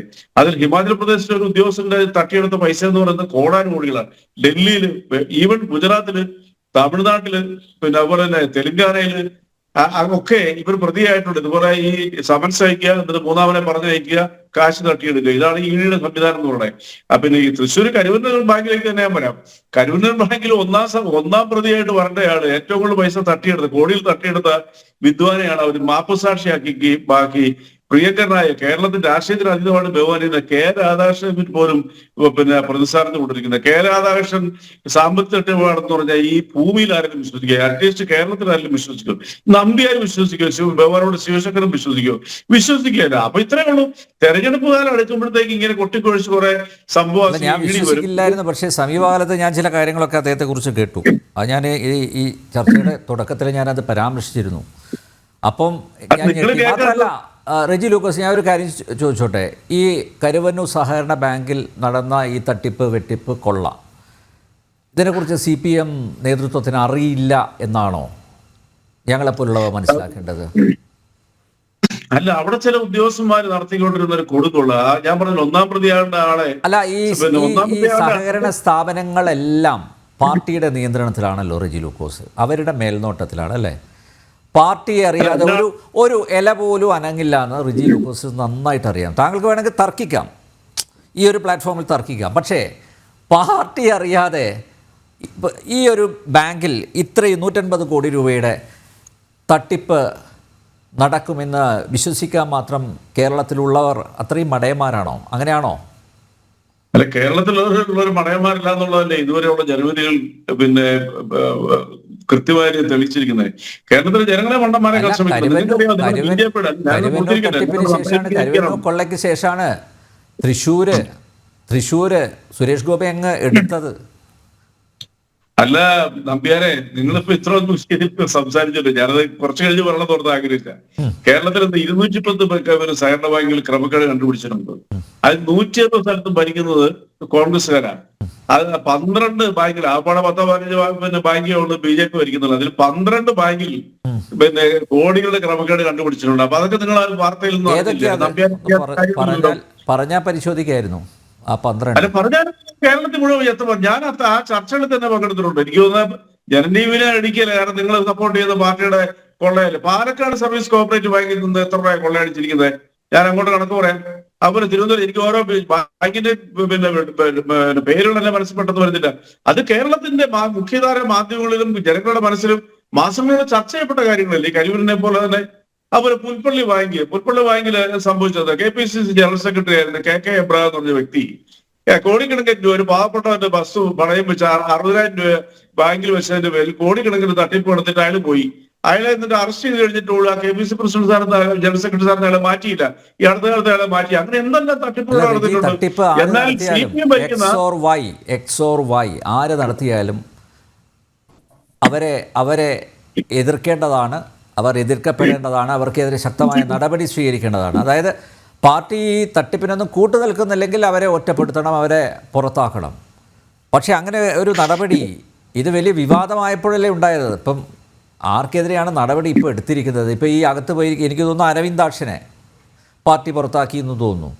അല്ലാതെ വേറെ ആർക്കെതിരെയാണ് നടപടി എടുത്തിരിക്കുന്നത്? ഇതെല്ലാം ഇങ്ങനെ ആ സഹകരണ ബാങ്കിൽ ഇങ്ങനെ ചില തട്ടിപ്പ് നടന്നു എന്ന് ഞങ്ങൾക്ക് ബോധ്യപ്പെട്ടിട്ടുണ്ട്. അന്നേ ബോധ്യപ്പെട്ടതാണ്, ഞങ്ങൾ അന്നേ പറഞ്ഞതാണ്. അങ്ങനെ പറഞ്ഞ് ഒഴിവാകാൻ പറ്റുന്നതാണോ? ഇന്നിപ്പോൾ AC മൊയ്തീൻ്റെ പ്രതികരണം വന്നതാണ്. ബാങ്കിൽ അങ്ങനെ ചില ക്രമക്കേടുകൾ നടന്നു, ഞങ്ങൾ അന്ന് ഇടപെട്ടു എന്നൊക്കെ പറഞ്ഞു പോയാൽ മതിയോ? അത്രയും ലാഘവത്തോടെയാണോ ഈ വിഷയത്തെ കാണേണ്ടത്? രണ്ടാമത് CPM ആരോപിച്ചിരിക്കുന്നത് ഇതൊരു പൊളിറ്റിക്കൽ വെൻഡറ്റയാണ് എന്നുള്ളതാണ്. അതായത് പ്രതികാര നടപടി സ്വീകരിക്കുന്നു, ആ തരത്തിലാണ്. മൂന്നാമത്തെ ആരോപണം, നിലമ്പൂർ ഉപതെരഞ്ഞെടുപ്പ് വരുന്നതുകൊണ്ട് CPMൻ്റെ ആ ഇമേജ് ടാർണിഷ് ചെയ്യാൻ വേണ്ടി എൻഫോഴ്സ്മെൻറ്റ് ഡയറക്ടറേറ്റ് കുറ്റപത്രം കൊടുത്തു എന്നുള്ളതാണ്. ഇതൊക്കെ വളരെ ബാലിശമായിട്ടുള്ള ആരോപണങ്ങളല്ലേ? ആരെങ്കിലും ഇത് വിശ്വസിക്കുമോ?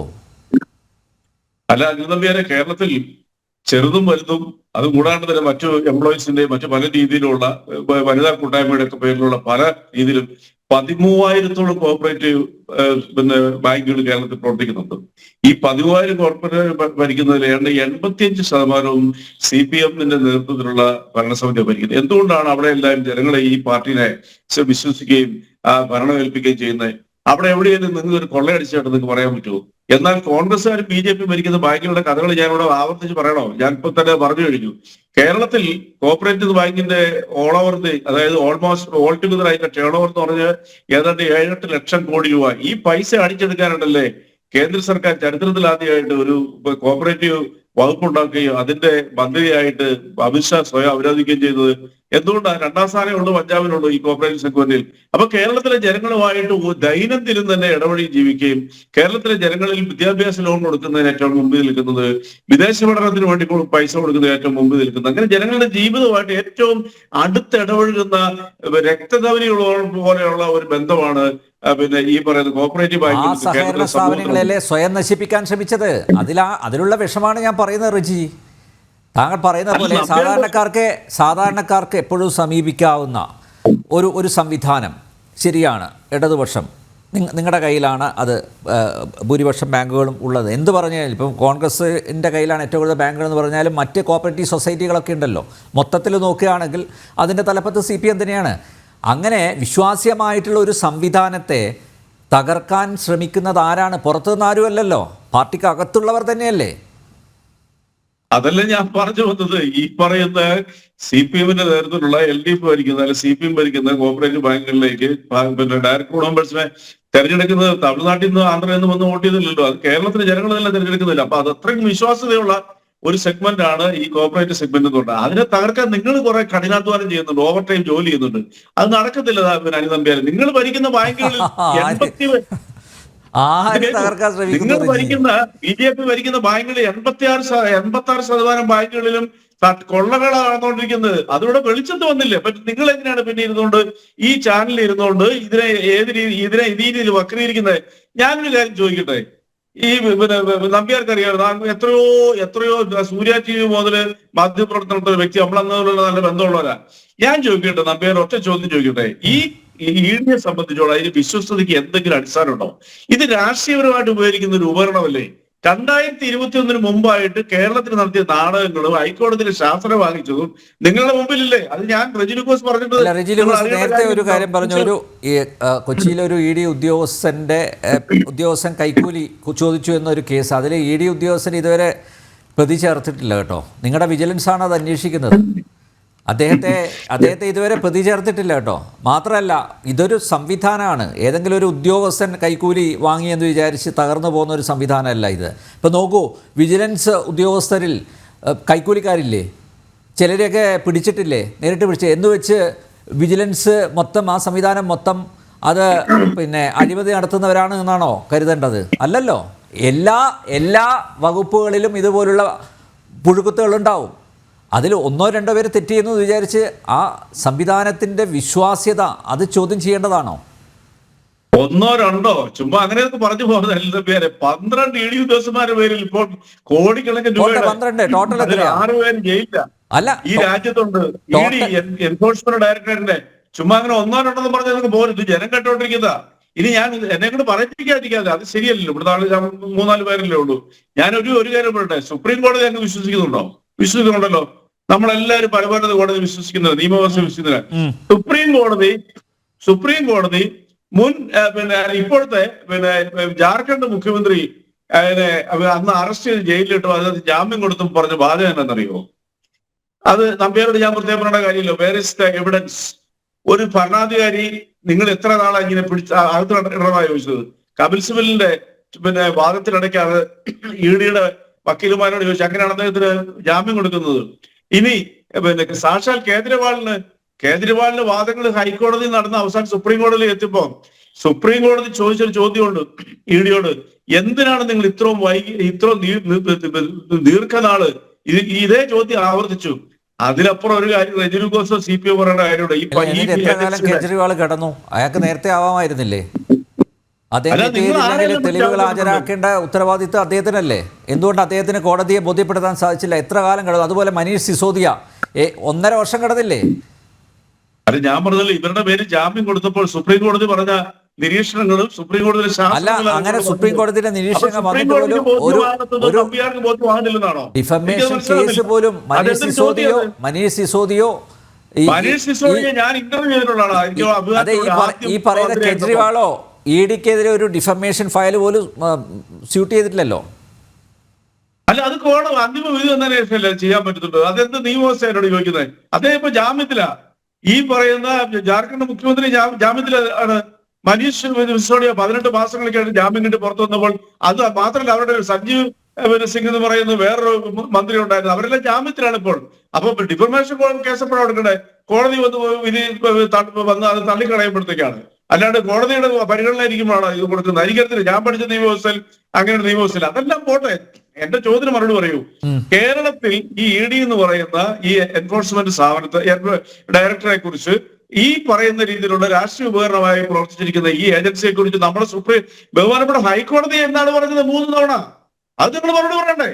ഇപ്പോൾ അവര് കൈക്കൂലി കേസിൽ അന്വേഷണം നേരിട്ടുകൊണ്ടിരിക്കും. വിജിലൻസ് മുമ്പിൽ ഹാജരായിക്കൊണ്ടിരിക്കുകയാണ്. നിങ്ങളുടെ ഈ ED ഇവിടുത്തെ നേരത്തെ പറഞ്ഞത് അല്ല, വിജിലൻസ് ഉദ്യോഗസ്ഥർക്കെതിരെയും ഹൈക്കോടതിയുടെ പരാമർശം വന്നിട്ടുണ്ട്.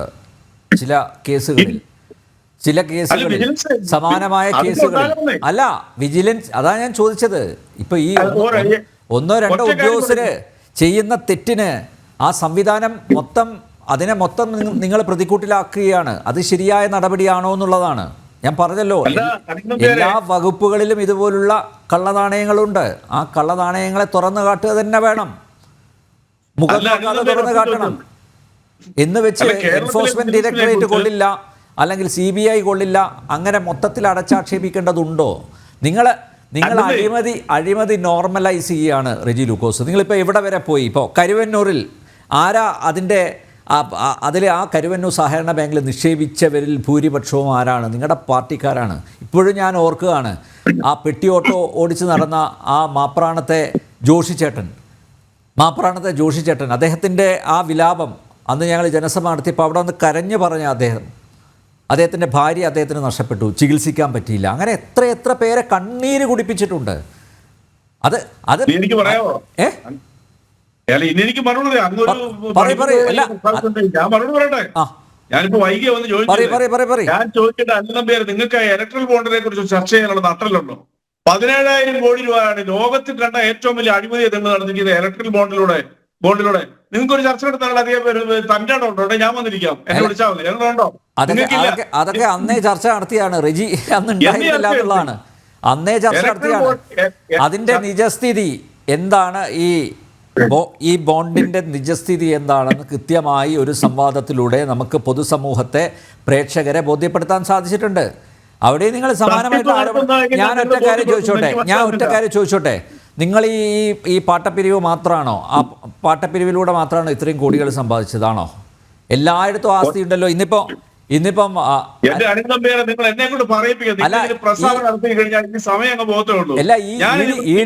പ്രധാനപ്പെട്ട ചാർജ് അനധികൃത പണം ഉപയോഗിച്ച് പാർട്ടിക്ക് സ്വത്ത് വാങ്ങിക്കൂട്ടി എന്നുള്ളതാണ്. അല്ലെന്നേ, അല്ല സഹോദരൻ, ഞാനൊറ്റ കാര്യം ചോദിക്കട്ടെ. ഇപ്പൊ നിങ്ങൾ ഇലക്ട്രൽ ബോണ്ടിനെ കുറിച്ച് ചർച്ച നടത്തില്ല. ഇലക്ട്രൽ ബോണ്ട് ഞങ്ങൾ വാങ്ങിച്ചില്ലെന്നോ വാങ്ങിയെന്നോ ഒരു വാക്കയിൽ നിങ്ങളുടെ പാർട്ടി പറഞ്ഞിട്ടുണ്ടോ? ഔദ്യോഗികമായിട്ട് പറഞ്ഞിട്ടുണ്ടോ? ഉണ്ടെങ്കിൽ നിങ്ങൾ ഇപ്പൊ എന്നെ കാണിക്കേ. അതുപോലെ നേരത്തെ ഒരു കാര്യം പറഞ്ഞു, വിജിലൻസിനെ കുറിച്ച് പറഞ്ഞ കോടതി പറയും ഏതെങ്കിലും ഒരൊറ്റ സംഭവം, ഒരു കേസ് വിജിലൻസിനെ എതിർത്ത് ബഹുമാനപ്പെട്ട ഹൈക്കോടതി പറഞ്ഞായിട്ട് നമ്പ്യാർക്ക് കൂടെ പറയാമോ?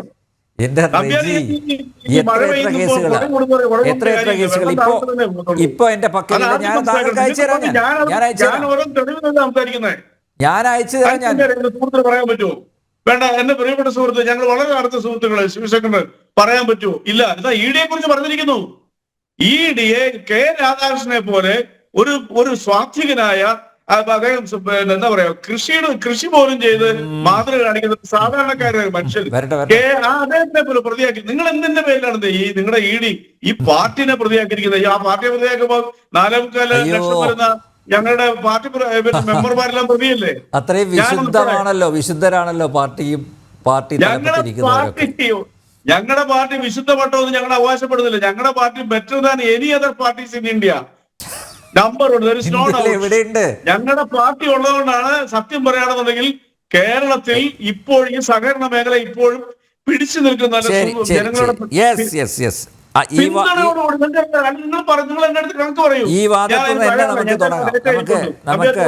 തുടർ ചർച്ചയിലേക്ക് ഈ വാദത്തിൽ നിന്ന് തന്നെ നമുക്ക് കൊണ്ടുപോകാം. സഹകരണ പ്രസ്ഥാനം ഏറ്റവും ശക്തിപ്പെട്ടു നിൽക്കുന്നത് കേരളത്തിലാണ്. മാത്രമല്ല അത് വളരെ സംശുദ്ധമായി വളരെ സുതാര്യമായി കാര്യങ്ങൾ മുന്നോട്ട് നീക്കുന്നു എന്നുള്ളതുകൊണ്ടാണ്. മാത്രമല്ല ജനങ്ങളുടെ അംഗീകാരം അതിനുണ്ട് എന്നൊക്കെയാണ് റെജി ലൂക്കോസിൻ്റെ വാദം. വക്കീലെ, നമ്മളൊക്കെ കരുതിയതുപോലെ ED സംശയത്തിൻ്റെ നിഴലിൽ നിർത്തുകയാണ്. ED ഉദ്യോഗസ്ഥർ ട്രസ്റ്റ് വർത്തിയല്ല, അവർ വിശ്വസിക്കാൻ കൊള്ളില്ല. അതിലാണ് കയറി പിടിച്ചിരിക്കുന്നത് റെജി ലൂക്കോസ്. അദ്ദേഹം ചില ഉദാഹരണങ്ങളൊക്കെ ഇവിടെ നിരത്തുകയുണ്ടായി. ഞാൻ ആവർത്തിച്ച് പറഞ്ഞതാണ്, 1 2 അല്ല പോട്ടെ 12 എന്ന് പറഞ്ഞ അദ്ദേഹം കണക്ക്. ഈ എൻഫോഴ്സ്മെൻറ്റ് ഡയറക്ടറേറ്റ് 12 പേരിൽ ഒതുങ്ങുന്നതല്ലല്ലോ.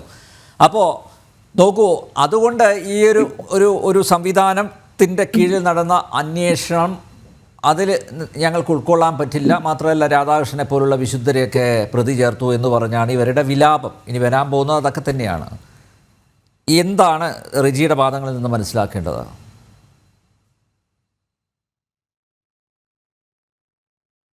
ഞാനിതിൽ റെജി സാറ് പറയുന്ന ഒരു കാര്യം ശ്രദ്ധിച്ചപ്പോൾ എന്താ വെച്ചാൽ ED കുറ്റം പറഞ്ഞു. എൻ്റെ ചോദ്യം റെജി സാറിൻ്റെ അടുത്ത്, ക്രൈംബ്രാഞ്ച് ഈ കേസ് അന്വേഷിച്ചിരുന്നല്ലോ, എന്തുകൊണ്ട് ഒന്നും റിക്കവർ ചെയ്തില്ല? ഇപ്പം ED ഏകദേശം 160 കോടിയോളം റിക്കവർ ചെയ്തു. ക്രൈംബ്രാഞ്ച് ഇതിനു വേണ്ട യാതൊരു നടപടിയും അന്ന് ചെയ്തില്ല. അത് ക്രൈംബ്രാഞ്ച് മോശമായിട്ടാണോ? എന്നാൽ അത് സമ്മതിക്കണം. അത് പാവങ്ങളുടെ പണമാണെന്നുള്ളത് റെജി സാർ എന്തായാലും സമ്മതിക്കില്ലോ. അടുത്തൊരു ചോദ്യം റെജി സാർ തന്നെ പറയണം അന്വേഷിച്ചിട്ട്. അതായത് ഏതൊരു ഡിബേറ്റിലായാലും വിളിച്ചോളൂ, വരാം. ഈ കരുവന്നൂരിലെ മെയിൻ പ്രതികളായ ഈ പറയുന്ന അരവിന്ദാക്ഷനായാലും ഈ സതീശനായാലും കോലഴി സതീശൻ, ഇവരെന്നൊക്കെയാണ് കൂടുതൽ റിക്കവറി. പിന്നെ ഒരു അനില്, ഇവരുമായിട്ടൊന്നും ഈ രാധാകൃഷ്ണന് ബന്ധമുണ്ടോ ഇല്ലയോ? പാർട്ടി പ്രവർത്തകർ എന്നുള്ള നില വിടൂ. കാരണം നമുക്കറിയാം ഈ രാധാകൃഷ്ണൻ ജില്ലാ സെക്രട്ടറി ആയിരുന്നപ്പോഴും മന്ത്രി ആയിരുന്നപ്പോഴൊക്കെ അദ്ദേഹം ഒരു കർഷകൻ, എല്ലാം ഞാൻ സമ്മതിച്ചു. ഇവരുമായിട്ട് നിരന്തരം എല്ലാ ദിവസവും ഇൻട്രാക്ഷൻ ഉണ്ടായിരുന്നില്ലേ? ഇവരെ പറ്റി ഒരു പരാതി വന്നു, പോട്ടെ കരുവന്നൂരിനെ പറ്റി ഒരു പരാതി വന്നു. എന്തുകൊണ്ട് അന്നത്തെ ജില്ലാ സെക്രട്ടറി ആയിരുന്ന രാധാകൃഷ്ണൻ ഒരു നടപടി എടുക്കാതെ വെച്ചോണ്ടു? അത് അതിനൊരു ഉത്തരം പറയണ്ടേ? പിന്നെ ED ഉദ്യോഗസ്ഥർ ഇത് പറയുന്നു, നിങ്ങളുടെ ക്രൈംബ്രാഞ്ചാണ് അന്വേഷിക്കുന്നത്, എന്തേ ക്രൈംബ്രാഞ്ചിന് നടപടി ഒന്നും എടുക്കാൻ പറ്റാതെ നിൽക്കുന്നു? ഞാൻ മനസ്സിലാക്കുന്നത് ED ചില മലയാളി ഉദ്യോഗസ്ഥരൊക്കെ ഉണ്ട്. ഞാനത് നമ്പ്യാരെ പറഞ്ഞല്ലോ, കുറച്ച് കഴിഞ്ഞിട്ട് പറയാന്ന്. അവരെ വെച്ച് ഇത് ചാർജ് ഷീറ്റ് വരാറായി എന്ന് മനസ്സിലാക്കി. ഇത് ഒരു കുക്ക്ഡപ്പ് സ്റ്റോറിയാണോ? കാരണം നിങ്ങളൊന്ന് ആലോചിക്കണം, ഒരു ഓഡിറ്റർ, ഒരു ഇടനിലക്കാരൻ, ED ഉദ്യോഗസ്ഥരെ കണക്ട് ചെയ്യണം. എന്തെങ്കിലും ഉണ്ടെങ്കിൽ എന്താ പുറത്തു വരാത്തെ? ഉണ്ടെങ്കിൽ വരണം. ED ഉദ്യോഗസ്ഥരെയും നമ്മൾ വെള്ളം പൂശണ്ട. കള്ളത്തരം ചെയ്തിട്ടുണ്ടെങ്കിൽ ED ഉദ്യോഗസ്ഥനായാലും പോണം. റെജി സാർ അത് പറയണം. പിന്നെ റെജി സാർ പറഞ്ഞൊരു കാര്യം, ഈ സൊസൈറ്റിയുടെ നടത്തിപ്പുമായി ബന്ധപ്പെട്ട് കാര്യങ്ങൾ പറഞ്ഞു. ഏറ്റവും കൂടുതൽ സൊസൈറ്റി നിങ്ങളാണ് കൺട്രോൾ ചെയ്യുന്നത്, അതായത് LDF ആണ് കൺട്രോൾ ചെയ്യുന്നത്. അവിടെ ജയിച്ചു വരുന്നത് എങ്ങനെ? അങ്ങനെയാണെങ്കിൽ തിരിച്ചൊരു ചോദ്യം, നിങ്ങളുടെ ബിന്ദു ടീച്ചർ ലീഡ് ചെയ്ത സ്ഥലത്ത് എങ്ങനെയാണ് സുരേഷ് ഗോപി ലീഡ് ചെയ്തത്? അതിനൊരു ഉത്തരം പറയൂ. തൃശ്ശൂർ ജില്ലയിൽ ഗുരുവായൂർ വെച്ച് ബാക്കി എല്ലാവരും ലീഡ് ചെയ്തത് അത് റെജി സാർ ഒന്ന് കാണൂ. അത് ജനങ്ങളല്ലേ വോട്ട് ചെയ്യുന്നത്. ഈ സാക്ഷരതയുള്ള ജനം ഈ ഇങ്ങനെ എന്തെങ്കിലും പറഞ്ഞാൽ, ആരെങ്കിലും എന്തെങ്കിലും പറഞ്ഞാൽ വീഴുക അല്ലല്ലോ. ആ ഇരിഞ്ഞാലക്കുടക്കാർക്ക് പോലും മനസ്സിലായി, റെജി സാറെ നമ്മൾ കണ്ണടച്ച് ഇരുട്ടാക്കരുത്. കാരണം റെജി സാറിന് പറയാം, നമുക്ക് എല്ലാവർക്കും അറിയാം, ഇതിലൊക്കെ കുറെ തട്ടിപ്പ് നടന്നു. എന്നാൽ ആ തട്ടിപ്പ് തന്നവരെ ഇപ്പോ നിങ്ങൾക്ക് പറയാം, നല്ല വലിയ സ്ഥാനത്ത് ഇരുന്നവരെ പെട്ടെന്ന് തടയാൻ ബുദ്ധിമുട്ടുണ്ടാവുമായിരിക്കും. പക്ഷേ നിങ്ങൾ ഒരു കാര്യം മനസ്സിലാക്കണം, കോൺഗ്രസ്സുകാർ ചെയ്താൽ നമുക്ക് മനസ്സിലാക്കി അത് വലിയ പാവങ്ങളുടെ പാർട്ടിയുടെ പാർട്ടിയല്ല. പാവങ്ങളുടെ പാർട്ടി എന്ന് അറിയപ്പെടുന്നത്, ഇപ്പൊ നമ്പ്യാർ പറഞ്ഞ പോലെ പാട്ടപ്പിരിവിലൂടെ അറിയപ്പെടുന്ന പാർട്ടി എന്ന് പറഞ്ഞാൽ CPM ആണ്. എന്തുകൊണ്ട് റെജി സാറെ ഒരു CPM നേതാവ്, എത്രയോ പ്രസിദ്ധരുണ്ട്, ഒരാൾ പോലും ഇതിനെ ഡിഫെൻഡ് ചെയ്യാൻ പരസ്യമായിട്ട് വരുന്നില്ല? ഇപ്പൊ തന്നെ സാറ് പറഞ്ഞു, ഇപ്പോൾ ഞാൻ നോക്കുമ്പോൾ ഇപ്പൊ എലക്ഷൻ പ്രമാണിച്ച് നിലമ്പൂർ എലക്ഷനും ഇതും തമ്മിൽ എന്ത് ബന്ധം? തൃശ്ശൂർ കരുവന്നൂർ കാര്യം നിലമ്പൂർ പറഞ്ഞിട്ട് എനിക്ക് മനസ്സിലാവില്ല എന്ത് കിട്ടുന്നു. നമ്മൾ ഈ കാര്യം പറയുമ്പോൾ പോളണ്ടിനെ കുറിച്ചും ഹംഗറിയെ കുറിച്ചും ഒന്നും പറയരുതെന്ന് പറഞ്ഞ പോലെയല്ല. നമ്മളിവിടെ കരുവന്നൂരിന്റെ ഡിസ്കഷൻ, കരുവന്നൂരിൽ എന്ത് സംഭവിച്ചു, അതിൽ പാർട്ടി. പിന്നെ ഒരു കാര്യം കൂടി നമ്പ്യാർ ശ്രദ്ധിച്ചോളൂ, ഈ പാർട്ടിക്ക് എല്ലാ സൊസൈറ്റി മേലും, അതായത് പാർട്ടി ഭരിക്കുന്ന സൊസൈറ്റികളിൽ മേൽനോട്ടം വഹിക്കാൻ ജില്ലാ കമ്മിറ്റിന്ന് ഒരാളുണ്ട്. ഇല്ല എന്ന് വെച്ചാൽ റെജി സാർ പറയട്ടെ, ഞാൻ തരാം. തൃശ്ശൂര് ജില്ലാ കമ്മിറ്റിയിൽ നിന്ന് ഓരോന്നിനും ഓരോരുത്തരുണ്ട്. ഞാനൊരു എൻഫോഴ്സ്മെന്റ് ഡയറക്ടറേറ്റ് ഓഫീസറുടെ മുമ്പാകെ രേഖ കൊടുക്കാൻ പോയപ്പോൾ അദ്ദേഹം പറഞ്ഞത് ഈ കുട്ടനെല്ലൂര്, അതുപോലെ അയ്യന്തോള്, ഇനി കുന്നംകുളം, അവിടെയും കള്ളത്തരം നടന്നിട്ടുണ്ട്. ഇത് എടുക്കാൻ അവരിപ്പോ ടേക്കപ്പ് ചെയ്യാത്തത് എന്തുകൊണ്ടെന്ന് വെച്ചാൽ Karuvannur is A biggest one. ഇതിപ്പോ ടേക്കപ്പ് ചെയ്താൽ എല്ലാവരും പൈസ വിഡ്രോ ചെയ്യും, പാവങ്ങൾക്ക് പൈസ കിട്ടാതെയാവും കുറെ പേർക്ക്. അതുകൊണ്ട് മാത്രമാണെന്നാണ് ഞാൻ മനസ്സിലാക്കിയത്. പക്ഷെ നമ്മളിവിടെ റൈസറെ വേറെ ഒന്നുമല്ല. ഇപ്പോൾ നിങ്ങൾ പാർട്ടിയെ ഡിഫെൻഡ് ചെയ്യണം, ഞാനില്ല എന്ന് പറഞ്ഞില്ല. നിങ്ങളായാലും ആരായാലും അവരവരുടെ പാർട്ടി വിശ്വാസങ്ങളെ സംരക്ഷിക്കാൻ നോക്കും. പക്ഷേ ഇവിടുത്തെ ചോദ്യം പാർട്ടിയുടെ ജില്ലയിലെ തലപ്പത്തുള്ള 3 പേര്, എം വർഗീസ്, AC മൊയ്തീൻ, അതുപോലെ തന്നെ രാധാകൃഷ്ണൻ, പാർട്ടിയുടെ ജില്ലയുടെ ടോപ്പാണ്. അവര് 3 പേരുടെ അടുത്ത് പരാതി വന്നിട്ട് അനങ്ങിയില്ലല്ലോ. പിന്നെ സാറ് പറഞ്ഞു എന്താ സൊസൈറ്റി രജിസ്ട്രാറുടെ മുമ്പില്, ഓഡിറ്ററുടെ മുമ്പിൽ, ഇതൊക്കെ ഇവിടെ ഉണ്ടായി. അപ്പോഴും മിണ്ടാണ്ടെന്നു. വിദ്യാഭ്യാസം ഇല്ലാത്ത ആളാണോ രാധാകൃഷ്ണൻ? അല്ല, അദ്ദേഹം MA കാരനാ. AC മൊയ്തീൻ എനിക്കറിയില്ല, സോറി. ഞാൻ മനസ്സിലാക്കുന്നത് എം വർഗീസേട്ടൻ പഴയ കാലത്തെ MA കാരനാ. അപ്പൊ ഇവർക്ക് വിദ്യാഭ്യാസം ഇല്ലാത്തവരുമല്ല. ഒരു ഇല്ലറ്ററേറ്റ് ആണെങ്കിൽ പറ്റിക്കാം. ഇത് അങ്ങനെയാണോ? അല്ല. അപ്പോ ഈ കാര്യങ്ങളിൽ വഷളാക്കിയത് രജിസ്റ്ററെ പാളിപ്പോയാൽ അത് പാളി തന്നെ സമ്മതിക്കണം. അതുകൊണ്ടാണ് ഇപ്പോ തൃശ്ശൂർ ജില്ലയിൽ ഇപ്പൊ ഇവിടെ അഗ്രികൾച്ചറൽ രജിസ്റ്റർ പറഞ്ഞുകൊണ്ട് പറയാ, കർഷകരുടെ ഒരു പരിപാടി ഇവിടെ നടന്നു. ഞാൻ മനസ്സിലാക്കിയത് 12 കോടി പിരിച്ചു എന്നാ പാർട്ടി പ്രവർത്തകരാ ഇൻഫർമേഷൻ തന്നത്, വെറുതെ ഒന്നല്ല. അതിന് കണക്ക് വെച്ചിട്ടില്ല ഇതുവരെ. ജില്ലാ സമ്മേളനം കുന്നംകുളത്ത് നടന്നു, 10 കോടി റുപ്യ പിരിച്ചേക്കണേ, കണക്ക് വെച്ചിട്ടില്ല. അത് പാർട്ടിക്കാരുടെ ഉള്ളിലെ വിഷമങ്ങൾ. അതൊക്കെ അവർക്ക് പറയാൻ പറ്റാത്തത് ഇതൊരു കേഡർ പാർട്ടിയാണ്. അവരെപ്പോഴും നല്ല സത്യസന്ധരായ കമ്മ്യൂണിസ്റ്റുകാർ അവരവരുടെ പാർട്ടിയുടെ കാര്യം പാർട്ടി ഫോറത്തിൽ പറയണം. പക്ഷേ ഇതെല്ലാം പുറത്തു വന്നത് എങ്ങനെ? ഇപ്പൊ പഴയ കാലത്ത് മിനിറ്റ്സ് പുറത്തു വന്നു. അന്ന് കോൺഗ്രസിന്റെ അനിലക്കരെ അത് പറഞ്ഞു ഇതെങ്ങനെ പാർട്ടി മിനിറ്റ്സ് പുറത്തു വരുന്നത് എങ്ങനെയാ? 8 പേരാണ് നിങ്ങളെ കൺട്രോൾ ചെയ്യുന്നത്. അവർ കാണാതെ ഒരു സാധനം പുറത്ത് എങ്ങനെ വരുന്നു? ഇതുപോലെയാണ് ഓരോ വിഷയങ്ങളിലും. നിങ്ങൾ പറയുന്നത് കമ്മ്യൂണിസ്റ്റ് ആയാലും കോൺഗ്രസ് ആയാലും BJP ആയാലും ആര് കള്ളത്തരം ചെയ്താലും അത് എക്സ്പോസ് ചെയ്യപ്പെടണം. അതല്ലാതെ ഇവിടെ ഇത് ചെയ്തു, അത് മറ്റേതിന്റെ ജാർഖണ്ഡിന്റെ കാര്യം നമുക്ക് പറഞ്ഞിട്ട് എന്താ കാര്യം? ജാർഖണ്ഡിൽ സംഭവിച്ചതോ അല്ലെങ്കിൽ സിസോഡിയക്ക് സംഭവിച്ചതോ അരവിന്ദ് കെജ്രിവാൾ, ഈ പറയുന്ന കപിൽ സിബൽ അന്നും ഉണ്ടല്ലോ, ആദ്യം മുതലേ ആർഗ്യുന്നുണ്ടല്ലോ. അപ്പൊ കോടതി ഒരു ലിമിറ്റ് കഴിഞ്ഞപ്പോ, അല്ലാതെ നിങ്ങൾ പറയുന്ന പോലെയുള്ളതല്ല. അത് ഏത് കോടതിയും ഇങ്ങനത്തെ കേസുകളിൽ കുറെ കഴിയുമ്പോൾ ചാർജ് ഷീറ്റൊക്കെ വരാൻ ഡിലേ ആവും എന്നുള്ള കാരണമൊക്കെ പറഞ്ഞിട്ടാണ്. ഏത് ജഡ്ജ്മെന്റിലാ സാറേ? ഒന്ന് പറയൂ.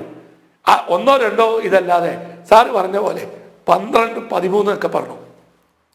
കേരളത്തിൽ സാറിന് നന്നായിട്ട് അറിയാം, ED-യിലിരിക്കുന്ന എത്ര ഉദ്യോഗസ്ഥ മലയാളികളുണ്ട് സാർ? അവരെയൊക്കെ തള്ളി പറയുമോ? ഡെപ്യൂട്ടേഷനിലുള്ള എത്ര പേരുണ്ട്? അവരൊക്കെ പോലീസിൽ നിന്ന് ഡെപ്യൂട്ടേഷനിൽ പോയവരില്ലേ അവിടെ? അപ്പൊ ഇത് നിങ്ങൾ മനസ്സിലാക്കേണ്ടത്, കളവ് നടന്നിട്ടുണ്ടോ ഇല്ലയോ തെളിയിക്കപ്പെടട്ടെ. ഇപ്പൊ എന്തായാലും പിന്നെ സുപ്രീം കോടതി വരെ എല്ലാവർക്കും ഡിഫെൻഡ് ചെയ്യാം. സുപ്രീം കോടതി വിധി പറയുന്നത് വരെ ഈ കോടതിയിൽ കഴിഞ്ഞ അടുത്ത കോടതി. പക്ഷെ നമ്പ്യാർജി, ഞാൻ ഇതിൽ വീണ്ടും പറയുന്ന ഒരു കാര്യം എല്ലാ പാനലിസ്റ്റുകളുടെയും ശ്രദ്ധയ്ക്ക്, അതായത് ഇത് ശരിക്കും വന്നാൽ എറണാകുളത്ത് നിന്ന് മാറ്റണം. കാരണം എറണാകുളം പ്രിൻസിപ്പൽ DJ ഇതിലെ ഒരു പ്രതിയുടെ മകളാണ്. ഇത് അവിടുന്ന് മാറ്റണം. അവരുടെ അണ്ടറിലുള്ളൊരു ജഡ്ജിയാണ് നടത്തുന്നത്. ഞാൻ ആ കാര്യത്തിൽ ജുഡീഷ്യറിയുടെ ഒക്കെ കഥ പറഞ്ഞു. ഞാനൊരു അഭിഭാഷകനാണ്. എല്ലാവിടെയും ചെറിയ ചെറിയ തോതുകളിൽ പലതും സംഭവിക്കുന്നു. ഇപ്പൊ ദിലീപിന്റെ കേസ് നമ്മൾ കണ്ടതാണ്. അതുപോലെ ഏതൊരു വിദ്യാർത്ഥി മരിച്ചതിൻ്റെത് ആ കോടതിയിൽ നിന്ന് മാറ്റി. കാരണം ഞങ്ങൾക്കറിയാം ആ പറയുന്ന ഇതിൽ നിന്ന് മാറ്റേണ്ടത്, അതും ചിന്തിക്കേണ്ട ഒരു കാര്യമാണ്. ഇപ്പോഴത്തെ ജഡ്ജിയെ കുറിച്ചല്ല ഞാൻ പറയുന്നത്, പക്ഷെ പ്രിൻസിപ്പൽ DJ അവരുടെ അണ്ടറിലാണ് ഇവരൊക്കെ വരിക. അപ്പൊ എന്തെങ്കിലും ഒരു ഇതിൽ ന്യായമായിട്ട് നടക്കണമെങ്കിൽ, കാരണം ആ പ്രിൻസിപ്പൽ ജഡ്ജി ഇപ്പൊ കൊല്ലങ്ങളായിട്ട് ഈ ദിലീപിന്റെ കേസ് അന്വേഷിക്കുന്നതുകൊണ്ട് അവിടെ ഇരിക്കുകയാണ്. അവരുടെ അച്ഛനാണ് ഇതിലെ ഒരു പ്രതി. അപ്പോൾ അത് ശരിയായ നടപടിയല്ല, അത് മാറ്റണം. അവിടുന്ന് എറണാകുളം ജില്ലയിൽ നിന്ന് ഇതിന്റെ ട്രയൽ മാറ്റേണ്ട ഒരു ഇത് വേണം. അല്ലെങ്കിൽ എന്തുണ്ടാവുമെങ്കിൽ പിന്നീട് ഇതായിരിക്കും അടുത്ത അലിഗേഷനായിട്ട് പൊന്തി വരിക. അത് നേരത്തെ കൂട്ടി പറയുന്നത് എന്തുകൊണ്ടാ വെച്ചാൽ പല അലിഗേഷൻസ് വരുമ്പോഴും ഇപ്പൊ രജി സാറ് പറഞ്ഞു CBI അങ്ങനത്തെ കാര്യങ്ങളെല്ലാം പറഞ്ഞു. ഇതിലെല്ലാം കുറേ കാര്യങ്ങളുണ്ട്. ഇപ്പോൾ ചാനലിൽ എടുത്തപ്പോൾ നമ്പ്യാർ വരെ പഴയ SFIക്കാരനാണെന്നാണ് ഞാൻ മനസ്സിലാക്കിയിട്ടുള്ളത്. അതുപോലെ എല്ലാത്തിലും ഉണ്ട്. അപ്പൊ ആ ലീനിയൻസി പോലും പാടില്ല. പഴയ കാലത്ത് ജസ്റ്റിസ് കൃഷ്ണയ്യരെ പോലത്തെ ഫേമസ് ആളുകൾ ഒരുപാട് പേര് നല്ലുണ്ട്. ജസ്റ്റിസ് വസന്ത് അങ്ങനെയുള്ളവരൊക്കെ വളരെ ഫേമസ്, ഒരു കുലുക്കില്ലാതെ നിന്നവര്. പക്ഷെ ഇപ്പൊ ജുഡീഷ്യറിൽ കാണുന്നത് കണ്ടില്ലേ, ഒരു ജഡ്ജിയുടെ വീട്ടിൽ നിന്ന് പണം കണ്ടെടുക്കുന്നു, അത് അന്വേഷിക്കാൻ പറയുമ്പോൾ പറയുന്ന കാര്യങ്ങൾ. അപ്പൊ ഇതൊന്നും ഉണ്ടാവാതിരിക്കാനും, പിന്നെ ഇതുപോലെ തന്നെ ഒരു കാര്യം കൂടി ഒന്ന് പറയാം. ഈ പറയുന്ന കരുവന്നൂർ സൊസൈറ്റി രജിസാറ് പറഞ്ഞു, ഇതില് ഞാൻ മനസ്സിലാക്കുന്നത്, ഞാൻ പറയുന്നത് കറക്റ്റ് ആണോ എന്ന് ഒന്നുകൂടി ഒന്ന് കറക്റ്റ് ചെയ്യണം, തെറ്റുണ്ടെങ്കിൽ ഞാൻ ക്ഷമിക്കുന്നു. ഇതിനെപ്പറ്റി കൃത്യമായി രജിസ്ട്രാറിന്റെ അവിടെയും ഓഡിറ്റർ ജനറൽ അവിടെ നിന്നൊക്കെ പരാതി, കൃത്യമായിട്ട് ഇതിൽ ആക്ഷൻ എടുക്കണം എന്നുള്ള റിപ്പോർട്ടുകളുണ്ട്. അന്ന് എന്തുകൊണ്ട് ഈ പറയുന്ന രാധാകൃഷ്ണനോ ഈ പറയുന്ന AC മൊയ്തീനോ ഈ പറയുന്ന MM വർഗീസോ മിണ്ടാണ്ടിരുന്നു? അന്ന് ഇവർക്ക് ആക്ട് ചെയ്യാലോ ഈ പാവങ്ങൾക്ക് വേണ്ടിയിട്ട്. എന്തുകൊണ്ട് ക്രൈംബ്രാഞ്ച് ഈ റിക്കവറി നടത്തിയില്ല ഇത്ര അധികം? ഇനി രജി സാർ ഒരു കാര്യം കൂടി മനസ്സിലാക്കിക്കോളൂ, ഈ പറയുന്ന ക്രൈംബ്രാഞ്ച് ആയാലും ലോക്കൽ ആളുകൾ ഒന്നും ചെയ്യാത്തൊരു കാര്യം, ഈഡിക്ക് ഇപ്പോഴും മനസ്സിലാവാത്തൊരു കാര്യം എന്താ വെച്ചാൽ, ഈട് വെച്ച ഭൂമികളുടെയൊക്കെ ഹൈക്ക് ചെയ്തിട്ടാണ് ലോൺ കൊടുത്തേക്കണേ. നമ്പ്യാരി പറഞ്ഞ പോലെ, ശിവശങ്കർ സാറും പറഞ്ഞു, ആ കൊടുത്തിട്ടുള്ള ലോൺ ചെന്ന് പരിശോധിക്കുമ്പോൾ കാണാം അങ്ങനെ ഒരു ഭൂമിയെ കാണില്ല. അപ്പൊ വേറെ കേസ് എടുക്കേണ്ടി വരും. കാരണം വ്യാജരേഖ ചമച്ച് ലോൺ എടുത്തതിൻ്റെ അതുകൂടി പുറത്തു വരും. അപ്പൊ അത് വരുമ്പോൾ നമ്പ്യാരി പറഞ്ഞ പോലെ കുറച്ച് പേരും കൂടി പിന്നീട് കുത്തിപ്പൊങ്ങി വരുമ്പോൾ, തെളിവുകൾ പുറത്തു വരുമ്പോൾ കാണാം. പിന്നെ ഇതിൽ ഏറ്റവും ഇമ്പോർട്ടന്റ്, രജിസാറെ നോക്കിക്കോളൂ, ഇതിന്റെ മൊഴിപ്പകർപ്പ് സാറൊന്നും എടുത്തോളൂ. 100ൽ 200% നിങ്ങൾക്ക് കാണാം മൊഴി കൊടുത്തതിൽ പാർട്ടി അംഗങ്ങൾ തന്നെയുണ്ട്. അത് വരും കാലങ്ങളിൽ നിങ്ങൾക്ക് മനസ്സിലാവും. സാധാരണ അംഗമല്ല കേട്ടോ. ഇപ്പോൾ ഏരിയ സെക്രട്ടറി ആയിട്ട് ഇരിക്കുന്ന ആൾ പോലും AC മൊയ്തീനും അതുപോലെ രാധാകൃഷ്ണനും MM വർഗീസിനും എതിരെ മൊഴി കൊടുത്തിട്ടുണ്ട് എന്നാണ് ഞാൻ അറിഞ്ഞത്. വക്കീൽ, ഒരു കാര്യം കൂടി, അതായത് ഇതിനെ ഇപ്പോൾ രാഷ്ട്രീയമായും നിയമപരമായും നേരിടും എന്നാണ് പറഞ്ഞിരിക്കുന്നത്. എന്തായാലും പെട്ടെന്നൊന്നും ഇതിൻ്റെ ട്രയലിലേക്ക് പോവില്ലല്ലോ, വിചാരണയിലേക്ക് പോവില്ലല്ലോ. ഇവർക്ക് ഹൈക്കോടതിയിൽ പോവാം, സുപ്രീം കോടതിയിൽ പോവാം, അതിനുള്ളൊക്കെ അവസരങ്ങളുണ്ട്.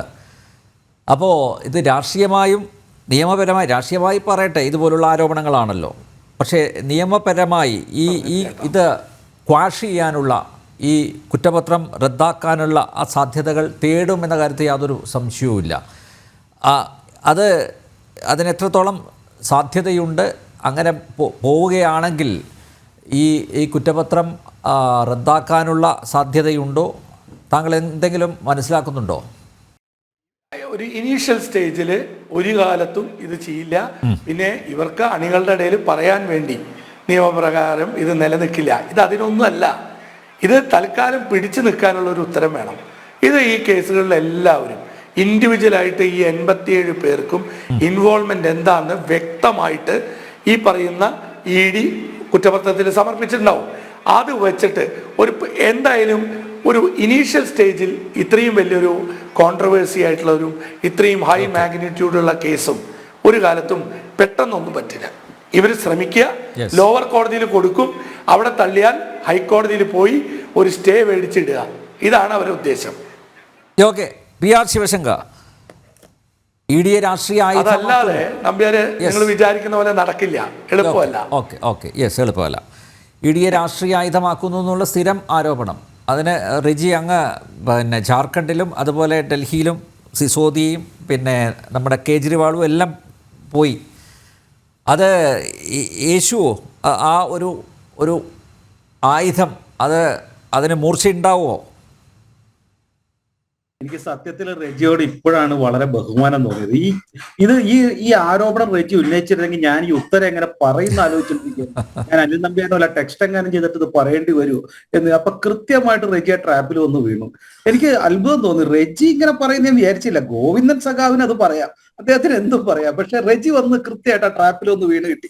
അപ്പൊ റെജി ഒന്ന് ലാപ്പോ അല്ലെങ്കിൽ എന്തെങ്കിലും ഉണ്ടെങ്കിൽ എടുത്തു നോക്കണേ. ഓഗസ്റ്റ് 6 തീയതി 2024 പങ്കജ് ചൗധരി എന്ന് പറയുന്ന രാജ്യത്തെ ഫിനാൻസ് മിനിസ്റ്റർ, MOS ഫിനാൻസ്, അദ്ദേഹം പറഞ്ഞ പാർലമെന്റിൽ നിങ്ങളുടെ സിംഗങ്ങളൊക്കെ അവിടെ ഇരുന്ന് ബഹളം വെക്കുമ്പോൾ ഇതൊന്നും കേൾക്കാതിരിക്കാൻ വഴിയില്ല. കൃത്യമായിട്ട് അദ്ദേഹം പറഞ്ഞിട്ടുണ്ട് ED has been hit 93% of the conviction rate എന്ന് പറഞ്ഞിട്ട് അദ്ദേഹം ഡീറ്റെയിൽ ആയിട്ട് റിപ്പോർട്ട് തരുന്നുണ്ട്. അതിന്റെ ഇത് ബാക്കി ഡീറ്റെയിൽസ് താങ്കൾക്ക് മാതൃഭൂമി, മനോരമ, ജന്മഭൂമി സംശയം ഉണ്ടെങ്കിൽ ഈ ഹിന്ദു പത്രത്തിന്റെ ലിങ്കും ഞാനിപ്പോ ശ്രീ അനിൽ നമ്പ്യാൻ ഇട്ട് കൊടുക്കുന്നുണ്ട്. അതില് PMLA കേസിൽ എത്ര സീസ് ചെയ്തിട്ടുണ്ട്, എത്ര കോടി രൂപ, എത്ര 3726 കോടി രൂപ സീസ് ചെയ്തിട്ടുണ്ട്. Frozen amount has been 4 lakh around 4652 cross. Attached 1,31,000 കോടി രൂപ. 34 കേസോളം കൺവിക്ട് ചെയ്തിട്ടുണ്ട് എന്ന് പറഞ്ഞ് അദ്ദേഹം ഡീറ്റെയിൽ ആയിട്ട് റിപ്പോർട്ട് ചെയ്യുന്നുണ്ട്. അതിനുശേഷം 2025 EDയുടെ ഡയറക്ടർ രാഹുൽ നവീൻ അദ്ദേഹം May 1, 2025 കടന്ന റിപ്പോർട്ടിൽ കൃത്യമായിട്ട് പറയുന്നുണ്ട് 47 കേസ് വന്നു, അതിന്റെ ഡിസിഷൻസ് വന്നു. അതിൽ 3 പേര് മാത്രമാണ് രക്ഷപ്പെട്ടത്. 93.5% again has been conviction rate എന്ന് പറഞ്ഞ് EDയുടെ ഡയറക്ടർ പറഞ്ഞിട്ടുണ്ട്. അപ്പോ പാർലമെന്റിൽ പറഞ്ഞിട്ടുണ്ട്, EDയുടെ ഡയറക്ടർ പറഞ്ഞിട്ടുണ്ട്. പക്ഷേ നിർഭാഗ്യവശാൽ ഇതൊന്നും നമ്മളുടെ ഗോവിന്ദൻ സഖാവിനോ റെജി സഖാവിനോ വിശ്വാസമാവില്ല. ഇനിയിപ്പോ പാകിസ്ഥാൻ പാർലമെന്റിൽ എങ്ങാനും പറഞ്ഞാൽ ഇവർക്ക് വിശ്വാസമാവോ എന്ന് എനിക്ക് അറിഞ്ഞുകൂടാ. ഞാൻ അവർക്ക് കത്തയച്ചു കൊടുക്കാം. അവർ പറഞ്ഞാൽ വിശ്വാസമാണെങ്കിൽ വിശ്വാസമാവട്ടെ, അങ്ങനെയെങ്കിലും നടക്കട്ടെ. 2, അദ്ദേഹം പറഞ്ഞ അടുത്ത തമാശ, പിന്നെ അദ്ദേഹം പറഞ്ഞത് FIR ഇട്ട EDക്കാർക്കെതിരെ കേസ് നടക്കുന്നു. ഈ കാര്യം തന്നെ FIR ഇട്ട കേസുകളിൽ വിധി പറയാൻ പറ്റില്ലല്ലോ. അങ്ങനെയാണെങ്കിൽ കേരളത്തിലെ പോലീസ് സ്റ്റേഷനിൽ മുഴുവൻ FIR എന്തോരം ഇട്ടേക്കുന്നു? അത് കോടതിയിൽ വന്ന് വിധിക്കുമ്പോഴല്ലേ അതിലെ കൺവിക്ഷൻ റേറ്റ് എത്രയെന്ന് പറയാൻ പറ്റുള്ളൂ. FIR ഇട്ട കേസുകൾ 10,000, വിധിച്ച കേസുകൾ 10 എണ്ണം. അത് കാരണം 1% വിധി വന്നുള്ളൂ എന്ന് പറയാൻ പറ്റില്ല. ഇത്തരം ബാലിശമായ ആരോപണങ്ങൾ, പ്രത്യാരോപണങ്ങൾ ഇറക്കുമ്പോൾ ഇത് കേരളമാണ് എന്ന് താങ്കൾ പറയുന്നത് താങ്കളെങ്കിലും ആലോചിക്കണം. 2, അങ്ങ് പറഞ്ഞ മറ്റൊരു കാര്യം, ഈ കേസിൽ തന്നെ ED കേസിൽ തന്നെ പലർക്കും ജാമ്യം കിട്ടിയെന്ന് പറയുന്നു. ഞാൻ ദീർഘിപ്പിക്കുന്നില്ല. കൂടത്തായി വധക്കേസിലെ ജോളിക്ക് 3 കേസിൽ ജാമ്യം കിട്ടിയിട്ടുണ്ട്. 1 കേസിൽ കിട്ടാത്തതുകൊണ്ട് അകത്ത് കിടക്കണേ. അപ്പൊ ജാമ്യം കിട്ടി, ഇപ്പൊ പലർക്കും ജാമ്യം കിട്ടി എന്ന് പറയുന്നത് കൊണ്ട് അത് കുറ്റവിമുക്തനായി എന്നല്ല. ചിലതില് ബെയിലീസ് റൂൾ ആൻഡ് ജയിലീസ് എക്സെപ്ഷൻ എന്നുള്ള നിയമപ്രകാരം പലയിടത്തും ജാമ്യം കിട്ടുന്നുണ്ട്. ഇതൊന്നും സാമാന്യവൽക്കരിക്കത്, ദയവായി അത് നിയമത്തിന് അതീതമാകും. അടുത്ത അദ്ദേഹം ഒരു ഇതായിട്ട് പറഞ്ഞത്, അതും നന്ദി പറയുന്നു. കാരണം അദ്ദേഹം പറഞ്ഞത് CPM never taken any electoral bond. ഭയങ്കര അത്ഭുതമാണ്. പക്ഷേ DMK 25 കോടി മേടിച്ചു. DMK 25 കോടി മേടിച്ചു. അതെന്തിനാ? DMK എത്ര ഇലക്ട്രൽ ബോണ്ട് വാങ്ങിച്ചു? 656 കോടി രൂപ വാങ്ങിച്ചു. ആരുടെ ഏറ്റവും കൂടുതൽ വാങ്ങിച്ച്?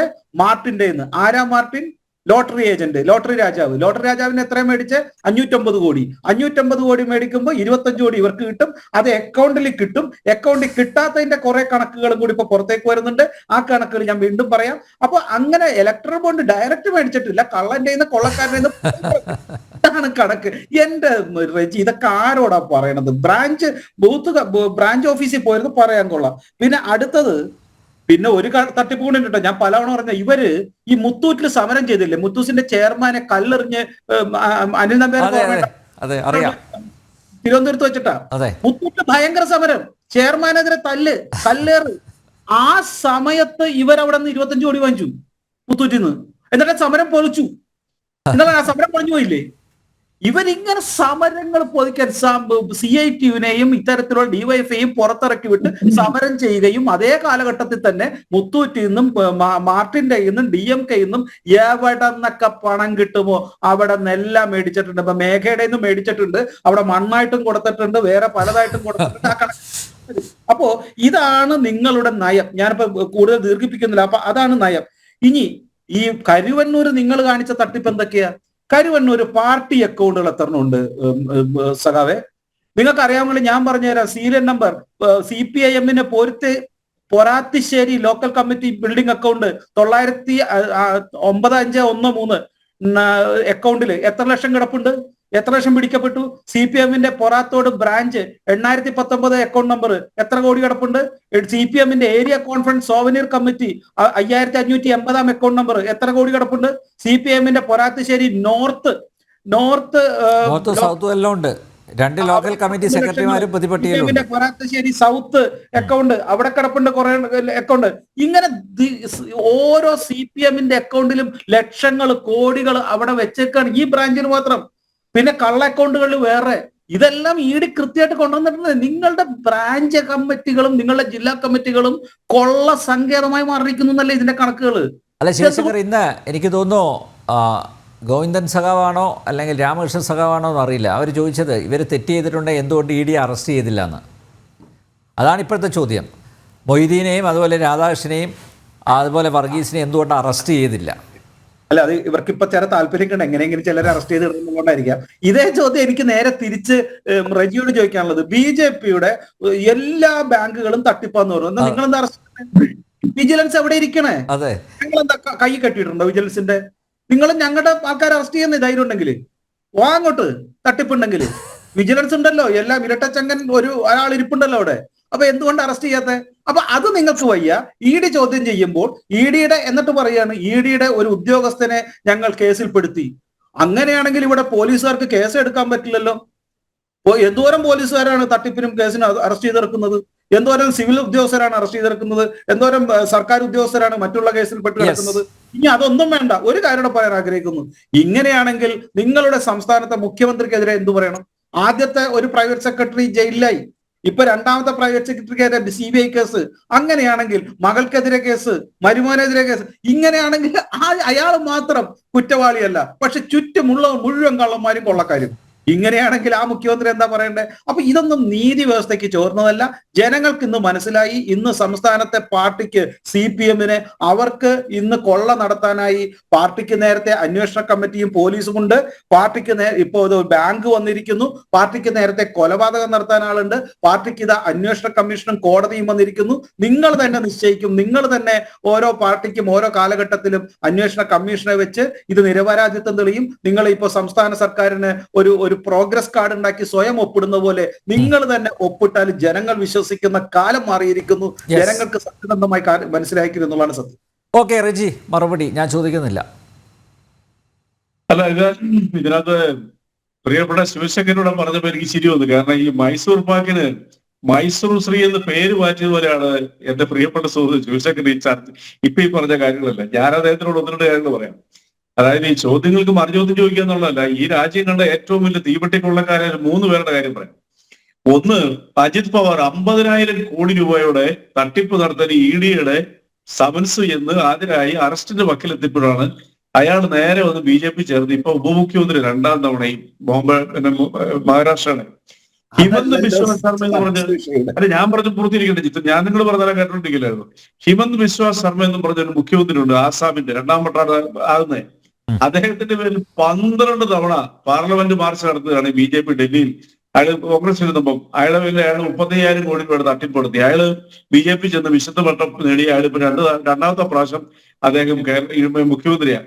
പിന്നെ പ്രമാദമായ നമ്മുടെ പട്ടാളക്കാർക്ക് സൈനികർക്ക് വേണ്ടിയിട്ട് ഒരു ഫ്ലാറ്റ് കൊടുത്തു കുംഭകോണം നടത്തിയിരുന്നത് 20,000 കോടി രൂപയുടെ വെട്ടിപ്പാടെന്ന് പറഞ്ഞ വിദ്വാൻ ചവാൻ, മുൻ മഹാരാഷ്ട്ര മുഖ്യമന്ത്രി, വിശുദ്ധ വട്ടം നേടിയ ക്ലീൻ ആക്കി നിങ്ങളുടെ കൂട്ടത്തില് 5,000 കോടി രൂപ തട്ടിയ ബംഗാളിലെ ഇന്ത്യ മുന്നണി എവിടെ ഇരിക്കുക? ഇതൊക്കെ ചോദ്യം ചെയ്യണ്ടെന്നേ.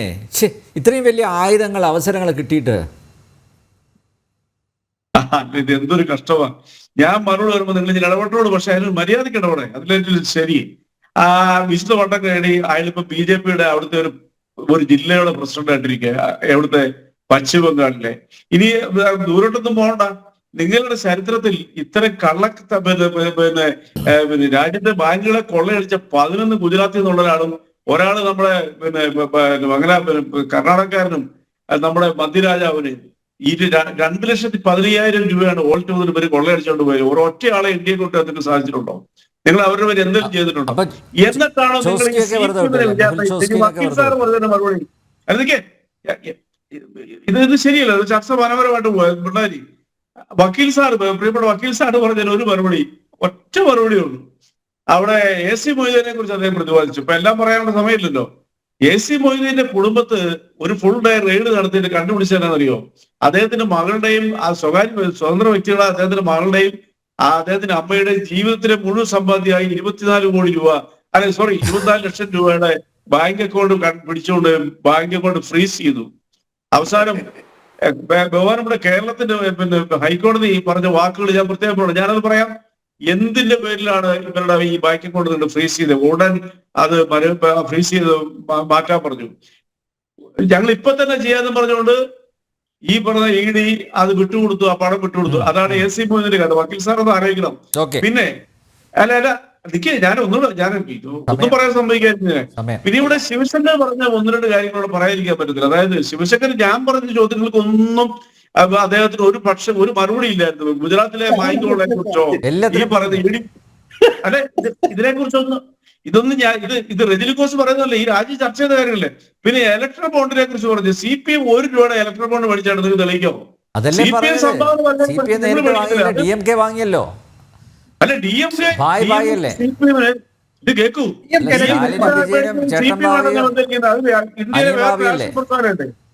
അവരുടെ നിങ്ങൾ വാങ്ങിയില്ലേ? അല്ലെ ഞങ്ങൾക്ക് ആരെല്ലാം സംഭാവന, നിങ്ങൾക്ക് സംഭാവന രാഷ്ട്രീയ പ്രസ്ഥാനങ്ങൾക്ക് പലരും പ്രവർത്തിക്കാൻ സംഭാവന തരും. ഞങ്ങളുടെ എത്രയോ കോടിക്കണക്കിന് രൂപ ജനങ്ങൾ ഞങ്ങൾക്ക് തരുന്നു. നിങ്ങൾ പൈസ തന്നത് കാര്യമുണ്ടോ?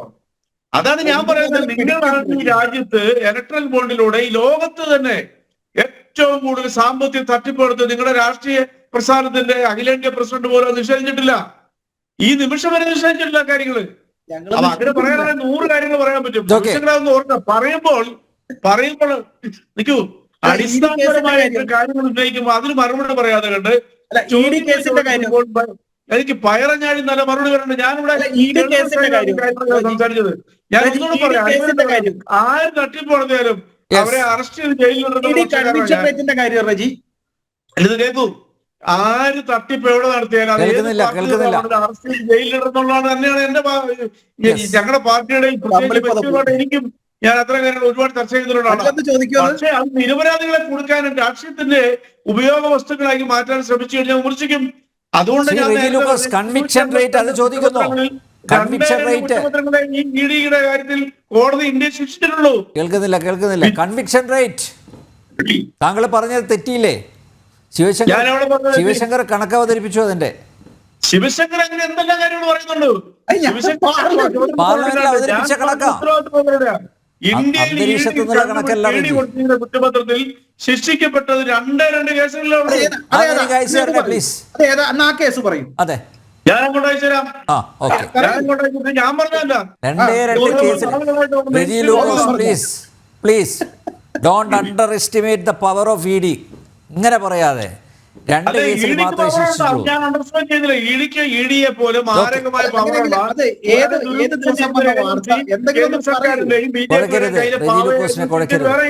നമുക്ക് ഇതെല്ലാം അവസാനിപ്പിക്കാൻ സമയമായി. പ്ലീസ്. അപ്പോൾ റെജിക്ക് ഇങ്ങനെ പറയാൻ പറ്റൂ. പക്ഷേ പ്രസ്ഥാനത്തിൽ വിശ്വസിച്ച് കരുവന്നൂർ സഹകരണ ബാങ്കിൽ പണം നിക്ഷേപിച്ച പാർട്ടിക്കാരെയാണ് CPM വഞ്ചിച്ചത്. പിച്ചച്ചട്ടിയിൽ നിന്നും കൈയിട്ട് വാരിയവരെ ED കയ്യോടെ പിടികൂടിയിരിക്കുന്നു. CPM ഇനി എന്ത് വാദങ്ങൾ ഉന്നയിച്ചാലും കരുവന്നൂരിലേത് സഖാക്കന്മാരുടെ സംഘടിത കൊള്ളയായിരുന്നുവെന്ന് ഇതിനകം തന്നെ പൊതുസമൂഹത്തിന് ബോധ്യപ്പെട്ടിരുന്നു. പ്രതിപ്പട്ടികയിൽ മൊയ്തീനും രാധാകൃഷ്ണനും വർഗീസും ഒക്കെ ഉൾപ്പെട്ടതോടെ CPM നേതൃത്വത്തിൻ്റെ അറിവോടെ തന്നെയായിരുന്നു കൊള്ളയെന്ന് ഉറപ്പിക്കാം. ജനൻ ഡിബേറ്റ് ഇവിടെ പൂർണ്ണമാകുന്നു. ചർച്ചയിൽ പങ്കെടുത്ത എല്ലാ അതിഥികൾക്കും നന്ദിയൊപ്പം പ്രേക്ഷകർക്കും.